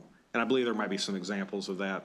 Just thoughts as to whether or not the courts. Well, I guess what this bill is about, I mean, you guys are going to have a lot of bills that I think create a bunch of litigation and create a lot of work for attorneys, like there are some in this room. This is not one of those bills. I'm trying to do the opposite. Right now, we've got a litigation supercharger under statute of limitations law in Maryland, which says that anytime a company puts in one of these statute of limitations is less than the actual statute, a reasonableness test results, which means that every time someone puts in, it's an invitation to sue, and it's a magic 8 ball. So we have a magic 8 ball for a statute of limitation in basically every consumer contract where everybody's got to sue to figure out whether it's reasonable or not. And no attorney can tell you, which means a lot of billable hours for people on the plaintiff side and a lot of billable hours for people on the defense side. Great for attorneys, not good for consumers or businesses. So what we're saying in this is, let's just have a clear rule. We, the legislature, passed statute of limitations. So if this committee or the Judiciary Committee or the Senate or whatever, if they thought some of our statute of limitations were too long, because consumers had too long, like get on with it. Like we need you to sue in 2 years, not 3. That's something we could do. We could shorten the statute of limitations. Some of our laws, like those protecting seniors, we've actually increased it to 5 years because we said maybe seniors need a little bit more time to file lawsuits, but that's our power to do. That's why people elect us. We don't elect companies to bury stuff in fine print that no one's going to read, that functions as an invitation to litigate and to gin up a bunch of attorney hours to get to some sort of reasonableness test 5 years later. It just doesn't make any sense. And I don't think any other state has a magic 8 ball for this. I think we're the only state that has a magic 8 ball for a statute of limitations period. I mean, I'll just close by saying I think what I'm testifying here, and we're back and forth, is that the courts have probably made multiple decisions over the many years related to this and have developed some of the, and it's not the 8 ball, it's that they probably have developed a reasonable test, rendering the bill sort of like, well, what are we trying to accomplish? And that would be my question that I'm going to have to answer as I consider the bill. Yeah, we can talk about it. But yeah, I mean, there is some standards, but I think it's very, very murky. I mean, as Mr. Emanuel said, as Mr. Turnbull said, he can't even advise clients on what the statute of limitations period is. So yeah, there's guidance from courts, but it's still extremely murky. Thank you, Mr. Vice Chair. Why carve businesses out of the bill? Why carve? What do you mean by that? Didn't you say that this wouldn't affect business? Yeah. So we're business to business contracts. So if you have parties that are on equal bargaining position, if you have 2 companies that are like, you're gonna be my consulting service and I'm a business, I think those parties are on equal footing and both of them have an opportunity to amend the contract. You may have been part of these contractual negotiations before. I know I was when I was a bank lawyer. We sat down with other banks or other companies and we spent months, if not years, negotiating some contractual provisions on equal footing, and we wanted the freedom to contract. That's what's beautiful about America is we've got freedom to contract with parties on equal bargaining. The reason this bill exists. Yeah, I'm sorry, go ahead. Yeah, the reason this bill exists is because in consumer contracts, we're not carving out businesses so much as we're carving in consumers.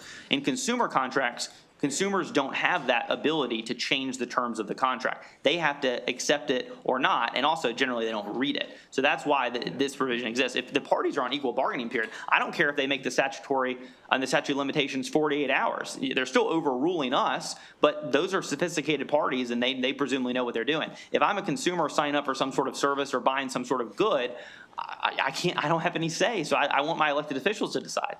So I would have argued also too, though, that as I mean, I just sold my business 2 weeks ago, but I had a business for 20 years. And the majority of any type of contractual negotiation I did was for services rendered, painting, maintenance, those type of things. So that was the genesis of my question, like why carve businesses out? Yeah, I mean, it's fair. I mean, if you guys wanted to, if you guys wanted to expand it to some kinds of business provisions where maybe what the circumstance I'm describing don't apply, we could. I mean, I think ultimately this is a pro-business bill. So to your point, I mean, maybe we should expand it a little bit. I think it's pro-business because I think what any business owner will tell you is we want certainty. I mean, I've heard from members of this body that say, the legislature too often injects uncertainty into business relations, and uncertainty is very, very expensive. Right now, with the Magic 8-Ball test, we live in a whole climate of uncertainty. So yeah, I mean, if you want, we can talk offline about amendments, but I mean, this bill provides certainty on both sides of the equation about when can't you sue and when can you sue, and I think that's good for everybody, except for lawyers. It's terrible for lawyers. I thank you for bringing the bill, Delegate. Thank you, Mr. Chairman. So my question, because I'm not an attorney, so I kind of understand what you're trying to do here. Good call. Maybe, I guess.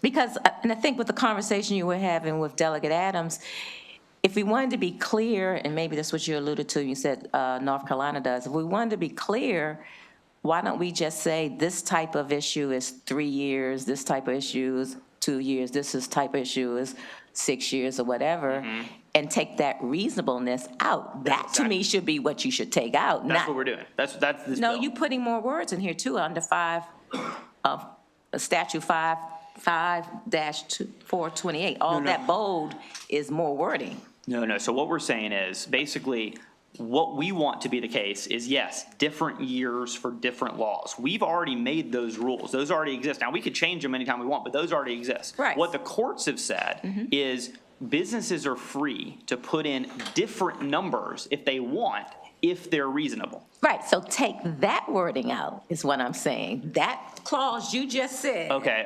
Take that clause out. Well, it's not in the laws, but you're saying basically write a new bill that says that they can always provide smaller statute. You don't have to go through this reasonableness test. Make that ambiguity go away from the attorneys, and now we don't. So you're saying that businesses would just be allowed to set like 48-hour statute of limitation period for everything? No, that's not. You said we already have laws in place that says this should, you started off with, this should be 3 years. That's already in law somewhere. Right. I'm assuming, because I don't have all the. Correct, yeah. Right. So what makes somebody not be able to just go by that 3 years is what I understood. There is some way that the courts are saying there's a reasonableness test. Right. Where is that? It's in case law. So it's not in the law. It's basically what the courts have said is that just inherent to So why did they do that and not just follow what was in here? I don't know, but that's why we have 3 branches of government. That's why the bill's here. Okay, I'm just, maybe We'll talk that's just about it. lawyerly stuff. I appreciate the question, though. We can talk about it. Thank you.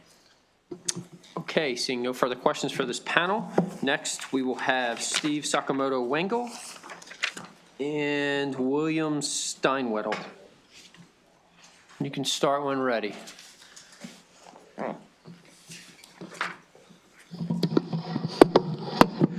Good afternoon, Mr. Chairman, members of the committee. Steve Sakamoto Wengel with the Consumer Protection of the Attorney General's Office, here in favor of House Bill 431. I was going to just say me too, but now I felt a need to respond to Delegate Adams. The misdemeanor provision of the Consumer Protection Act is there for the most egregious situations. It's not there for the average run-of-the-mill violation of the Consumer Protection Act. I've been with the Consumer Protection Division for 38 years, and it's been used once that I'm aware of, and that was for a home builder who wiped out everybody's escrow accounts. But it has not, otherwise been routinely applied under the Consumer Protection Act. There may have been state's attorneys like Mr. McCarthy who may use it occasionally, but as far as we're concerned, that's limited to the most egregious situations. But we do support this bill. We believe that consumer contracts are not generally negotiable, and that the businesses should be able to comply with the statute of limitations as set by the General Assembly. Thank you. Hello, my name is William Steinwittle. I'm the Deputy Advocacy Director for Homeownership Preservation at the Maryland Legal Aid Bureau. And I thank the chairman and the committee for and Delegate Stewart for letting us speak on this bill in strong support. I think a lot of the issues, a lot of the support, the fact that, these contracts have become more common, and a lot of people don't read them. Sometimes they're going to be 17, 18 pages long. That has sort of been addressed by other people who have testified. What I wanted to testify to is two things. One is that as a person who represents homeowners, even in something as common as a deed of trust, which most people have signed before they purchase a home, a lot of people don't understand a lot of the terms. For one, for a long time, interest rates were set in adjustable rate mortgages by the London Interbank Offer Rate, LIBOR, which was referred to in deeds of trust. And most people had no idea what that was. And then all of a sudden their mortgage ballooned. So I think it's important that we make sure that the law is what, the laws of the state of Maryland is what reflects consumer protections, not what a company might stick into a contract that nobody really understands. The other thing is that I wanted to mention is that I practice a lot in the bankruptcy court where the laws aren't as generous when it comes to the statute of limitations, as in the state statute of limitations can be considered in a proof of claim, but it is not automatically rejected because it's past that. And I can tell you that in pretty much every Chapter 13 case I file, I'm filing an objection because a creditor's trying to overstep the statute of limitations. So unfortunately, sometimes if you open a crack with a business, they'll go right through it. So I think it's important to be clear that the state statute of limitations is what applies, and then they cannot they cannot change that in a consumer contract. Thank you.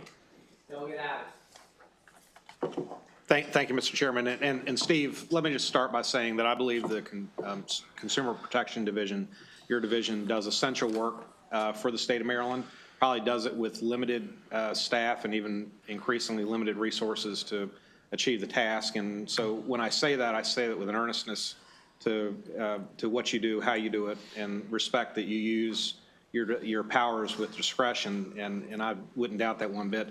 My only comment, and Delegate Stewart and I were, over the couple of years, we've talked about this for a while.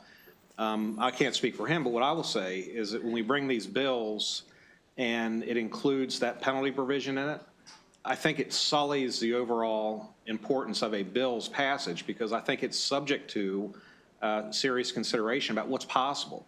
The first time I brought this up, I've been in the legislature for 11 years. The first time I brought it up was in the 11th hour one year when I was sitting over on the other side.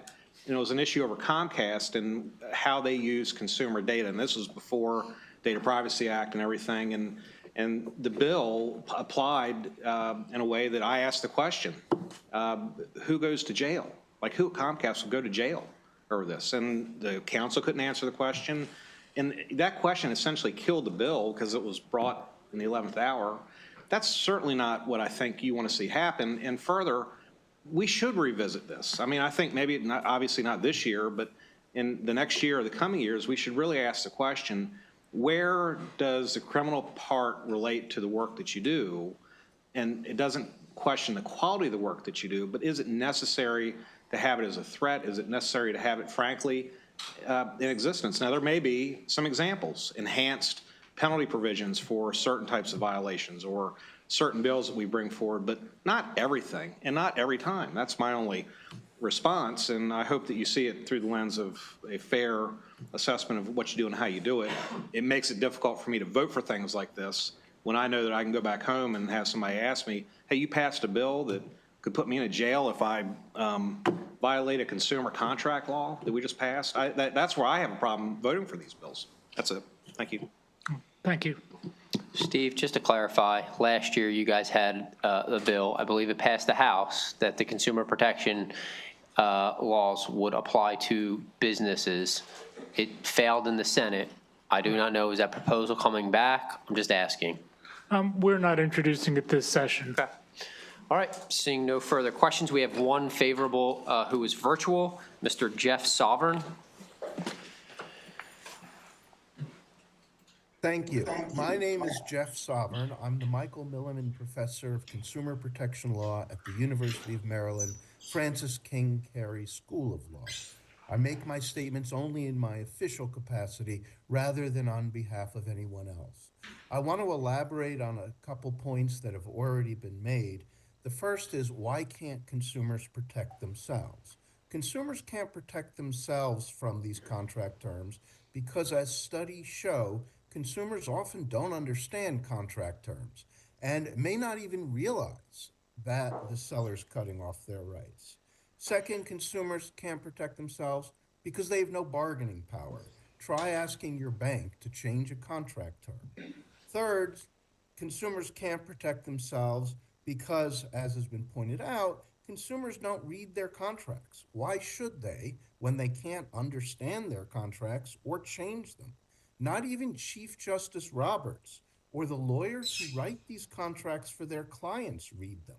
In one study showing that consumers don't read contracts, for example, more than 90% of the consumers agreed to a contract term obliging them to give up their firstborn child. Maryland would not be breaking new ground here. Many other states, including red states, have passed similar laws, and Maryland has adopted a similar law for insurance contracts.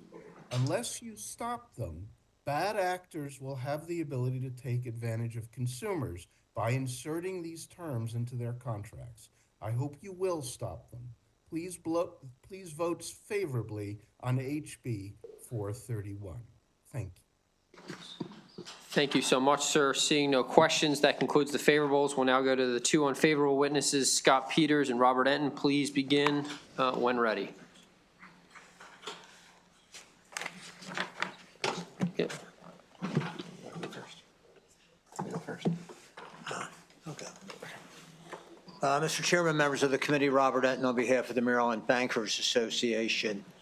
I guess, I appreciate some of the comments that were made and the questions were asked, particularly about the Consumer Protection Act. That is a law which does have very, very, very significant penalties, fines and jail time. And to say that anybody in this room that has a business and they have a contract, and they give it to somebody after this law passes, that they say, if you want to bring a suit against me, you have to bring it within 1 year or 2 years. And now you've committed a crime. For the lawyers in the room, I think that if you're going to raise the defense of a statute of limitations, you have to plead it specially. And you plead that.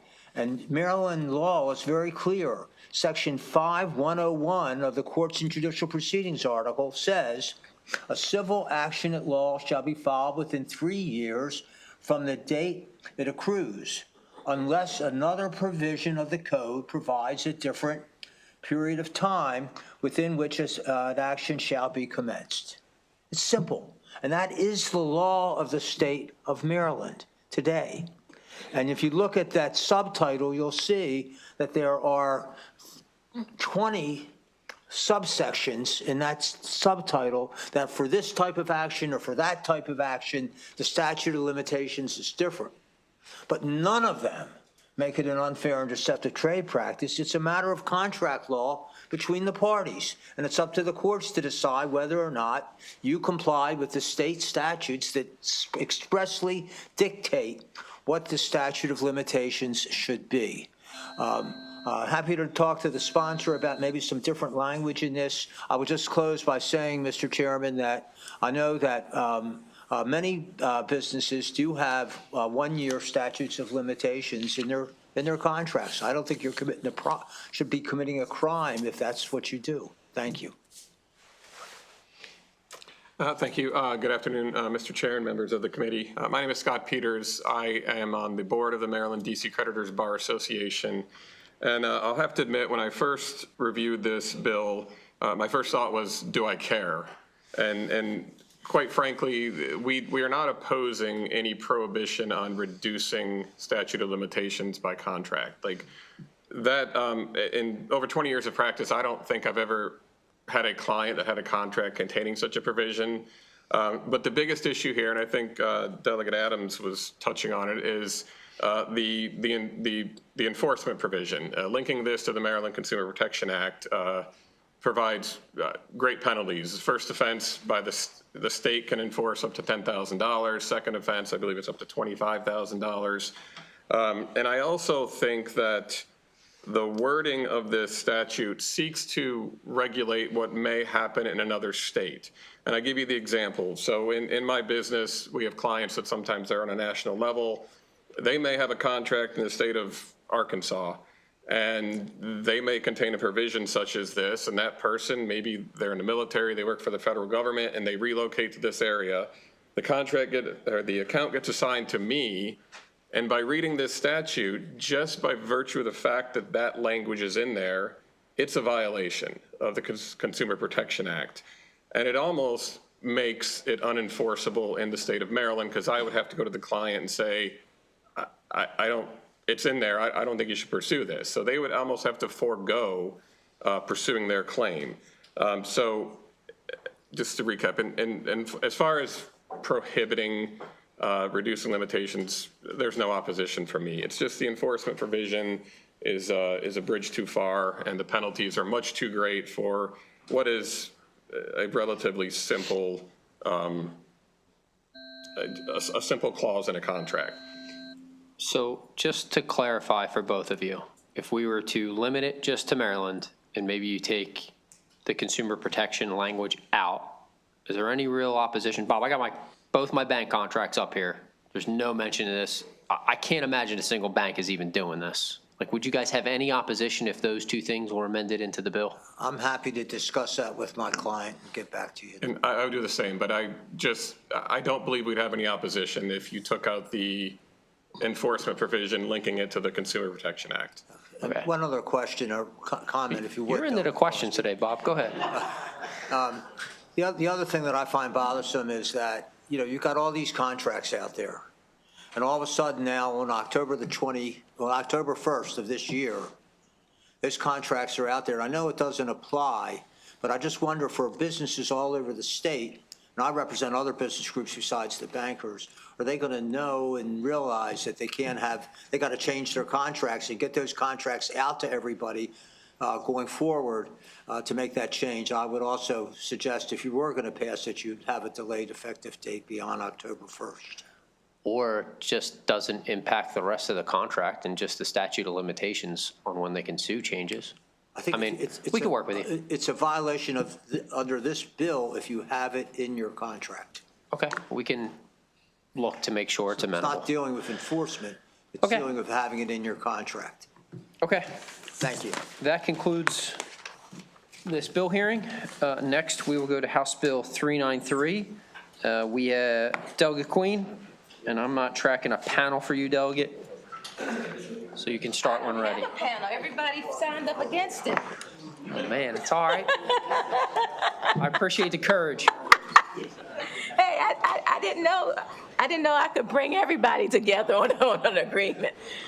The advocates as well as the lobbyists and all. Even Bob and Marceline said no, so I don't know what I'm doing.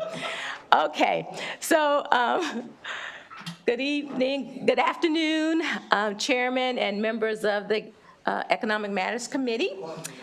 I am presenting HB 393, Attachment of Wages Income Protection Act, and I'm actually myself looking for favorable with amendments. So I realize the bill as written needs to have some changes. So what this bill is proposing to do is three things that it modifies current law. And the attempt is to try to align it more with what we see outlined by the federal government. So what do I mean there? So the first thing is to allow more types of incomes to not be able to garnish it, to have protection of certain incomes. So that is Social Security, disability, and unemployment benefits. So that is very consistent with what the federal law outlines. And no one, I think, has any problem with that provision. The next provision is to look at the amount of money that would be protected. And currently, the federal guideline is 30% of the minimum wage, the federal minimum wage. We've already decided in Maryland that's much too low, and we have 30% of the state minimum wage. So that is roughly, I have two testimonies, one before I realized I had opposition, but look at the one that has the attachment of the poverty line sheets in it. So 30 times the federal minimum wage is about roughly $217.50 per week. If we looked at 30 times the minimum wage for Maryland, that's about $450 per week.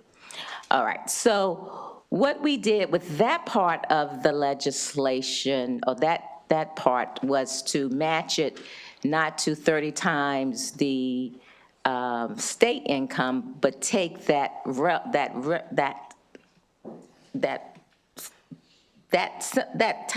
type of income and match it to the federal poverty line. So roughly to $23,400 per year, which is the amount that 30 times the state minimum wage is roughly 150% of the federal poverty line for one household. So that was the intent of the bill, to use that similar number so that you would be using federal guidelines for disposable income, which was related to the Social Security, disability, those wages, as well as the one household for 150% of the poverty line.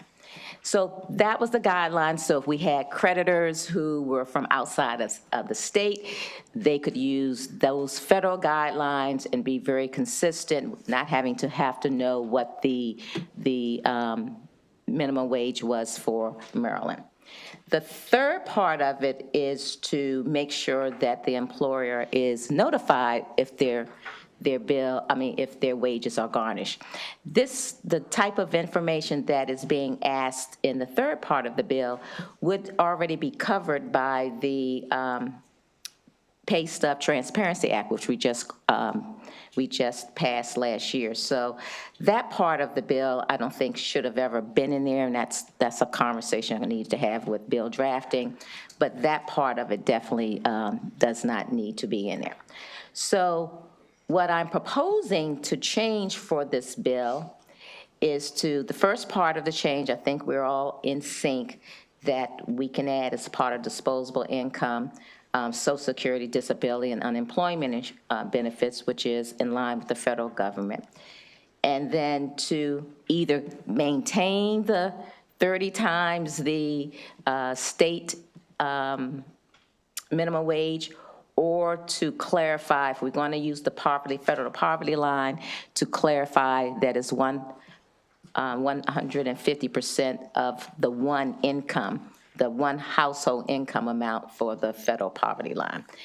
And then to strike all of the wording related to the employer has to show the information on the pay stub. Was that totally confusing? Clear as mud. No. Okay. So any questions about that? Delegate Charkoudian. Thank you, Delegate Queen. Are we recording it? There we go. I appreciate the spirit with which this bill was brought, and I appreciate the expansion of the types of income that we're protecting. And I think I agree in principle with the idea of using the federal poverty level, but I think the issue, and I just want to see if, I just want to talk through this like while you're here so we think about amendments to this. I think the issue is that right now, wages can be protected without an individual having to go to court to prove their income. So like right now is sort of as a default that 30 times the minimum wage gets protected even if you don't go to court. Whereas this adds the burden because the amount on a pay stub is what it is. So you can multiply 30 times that, and regardless of the household size, 30 times that, that's what gets protected, and then the rest of it gets garnished. So right now, even if an individual can't go to court to prove their household size and their household income, they get protected. But if we add something that requires that folks show up in court, That's the part that I'm saying, it should never have talked to more than one household size, so you don't have to prove your household size. So that part would have to be clarified. You wouldn't have to prove your household size because you're only going to use if you just have the $22,000. you're going to use whatever that part of the chart has at that given year. So the amendment would be.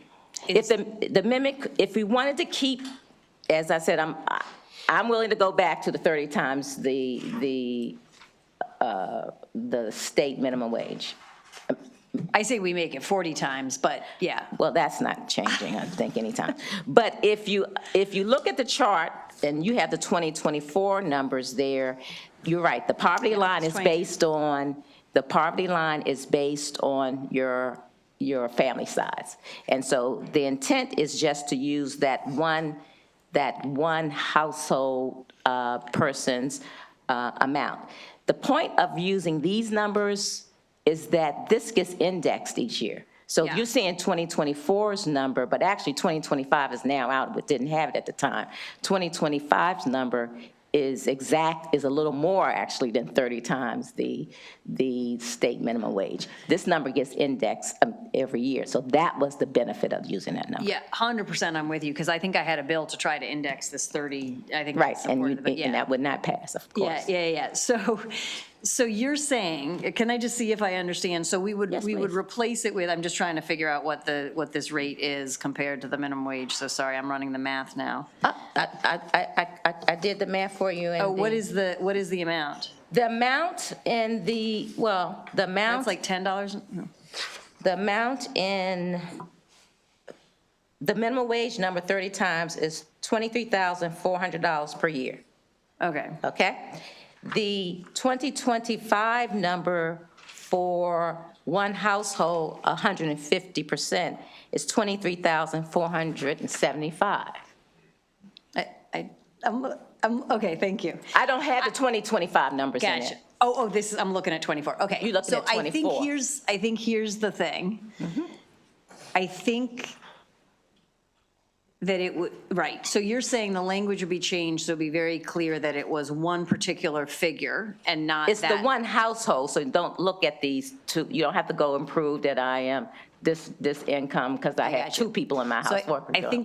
I appreciate that. So I think then I could support it if we could talk about like the specific language that would make it very clear and that wouldn't be. The specific language would strike just, it's based on one household size. If you left that. If it's too difficult for folks to understand that, I take it back to 30 times the state minimum wage. You still would be protecting people's Social Security, disability, unemployment insurance. So if that's too hard, then take it back to where it is. I like hard and complicated myself. I know, but some people don't. So I just think I would just want to see the language. No, I do appreciate what you're trying to do, though. So I wanted to acknowledge that, and thank you. And we can any other questions? Okay, seeing no further questions, we'll go to Robert Enton, who is favorable with amendments. I stay up here, I go away. I don't know if you can go away, but. I'm a hide from Barbara. This is my pen. I'm a hide from Bob. Go ahead, Bob. Thank you very much, Mr. Chairman, members of the committee. Robert Enton on behalf of the Maryland Bankers Association. I had several discussions with the sponsor on Friday, and I think it was Saturday as well, maybe, but definitely it was Friday for sure. I was working from home. We ran the numbers, and the numbers under the bill as introduced for a 4-person household, rather than under the current law, it being roughly $400 a week, would be $927. It would more than double. And I raised that issue with the delegate, and she agreed that was not her intention to see that dramatic increase like that. That was our concern. I'm happy to continue to work with her on amendments, but that was the only concern we had. And we have that concern as a creditor. We make loans, and I would just say to the committee, and I've said it before, the only way that you collect on a judgment, whether you're a bank or you're a merchant, whatever it is, a dentist, a doctor, you name it, is you're either going to attach the wages or you're going to attach the bank account. You know, you're not going to seize their washing machine or their television or anything else. And if you record your lien in the land records, then that lien's going to have to be satisfied if they're going to convey free and clear title. But other than that, this is your only real avenue to try to collect on your judgment for the credit that you, for the services that you provided or the goods that you provided. So we don't have any problem with the bill if it maintains the current standard for the amount of the attachment, or if it puts in a similar standard that's in that same range. We wouldn't have a problem with it. Do you have any other questions for me, Bob, on this one? Seeing no further questions, we have quite a bit of oral witnesses. I'll call them up. Marceline White, Emmanuel Turnbull, Grayson Wiggins, and Sarah Price. I realize that there are 2 more in person, 1 more virtual. Keep in mind, the sponsor has already been willing to have several amendments, so to the extent we can keep testimony short, we can work with the sponsor offline. It would be much appreciated. Go ahead and start when ready. Good afternoon, Vice Chair, members of the committee. For the record, my name is Marceline White. I'm the Executive Director of Economic Action Maryland Fund. Economic Action advances economic rights, equity, and housing justice through research, education, direct service, and policy advocacy. We are opposed to this bill in its current format. I've also spoken to the bill sponsor, and I'm certainly willing to continue to have conversations. I think we share the same goal of expanding protections for workers. We differ in the way to get there and in the method. So our concern in the current posture of the bill is unworkable for many of the reasons Delegate Charkoudian mentioned, that it would be very hard. You would have to go to court to affirm that your household size. We understand that there will be amendments, and we look forward to seeing those amendments.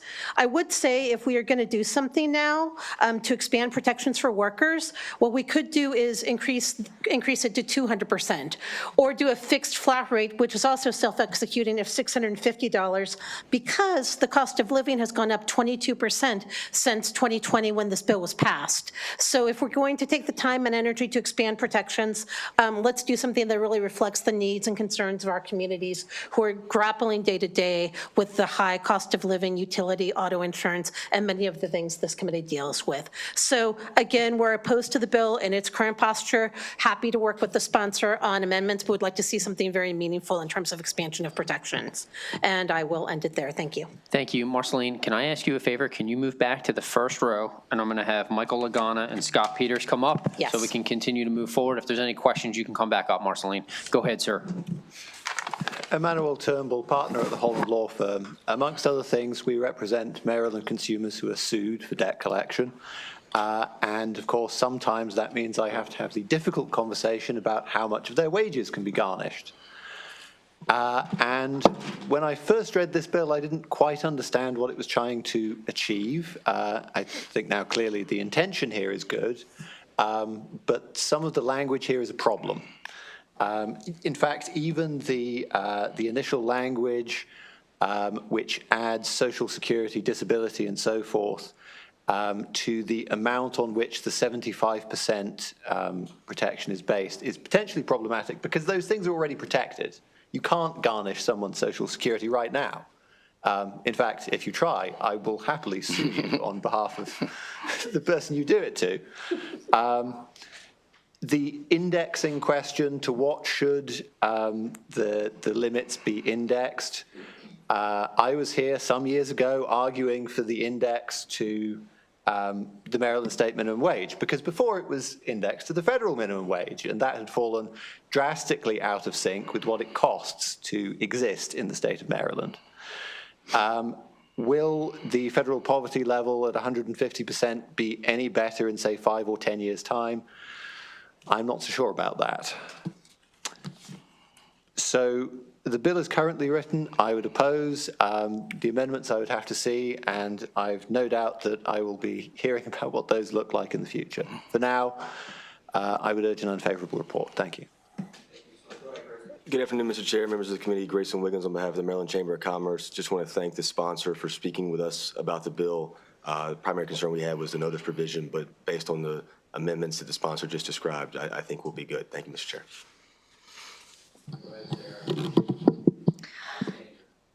Thank you.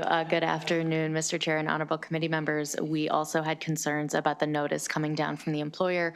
So should the committee choose to move the bill with the sponsor's suggested amendments, we would be happy to be neutral. Thank you.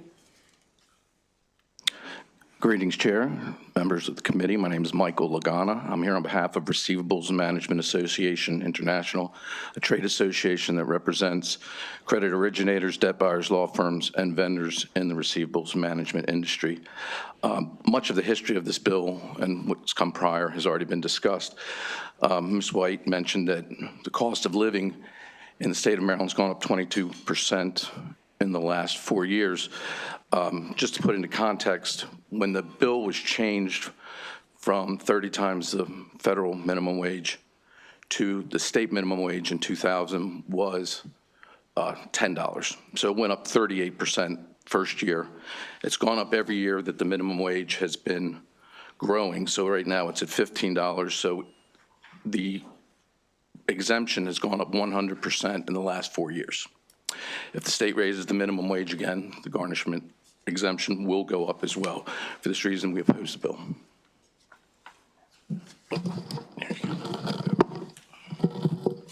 Good afternoon.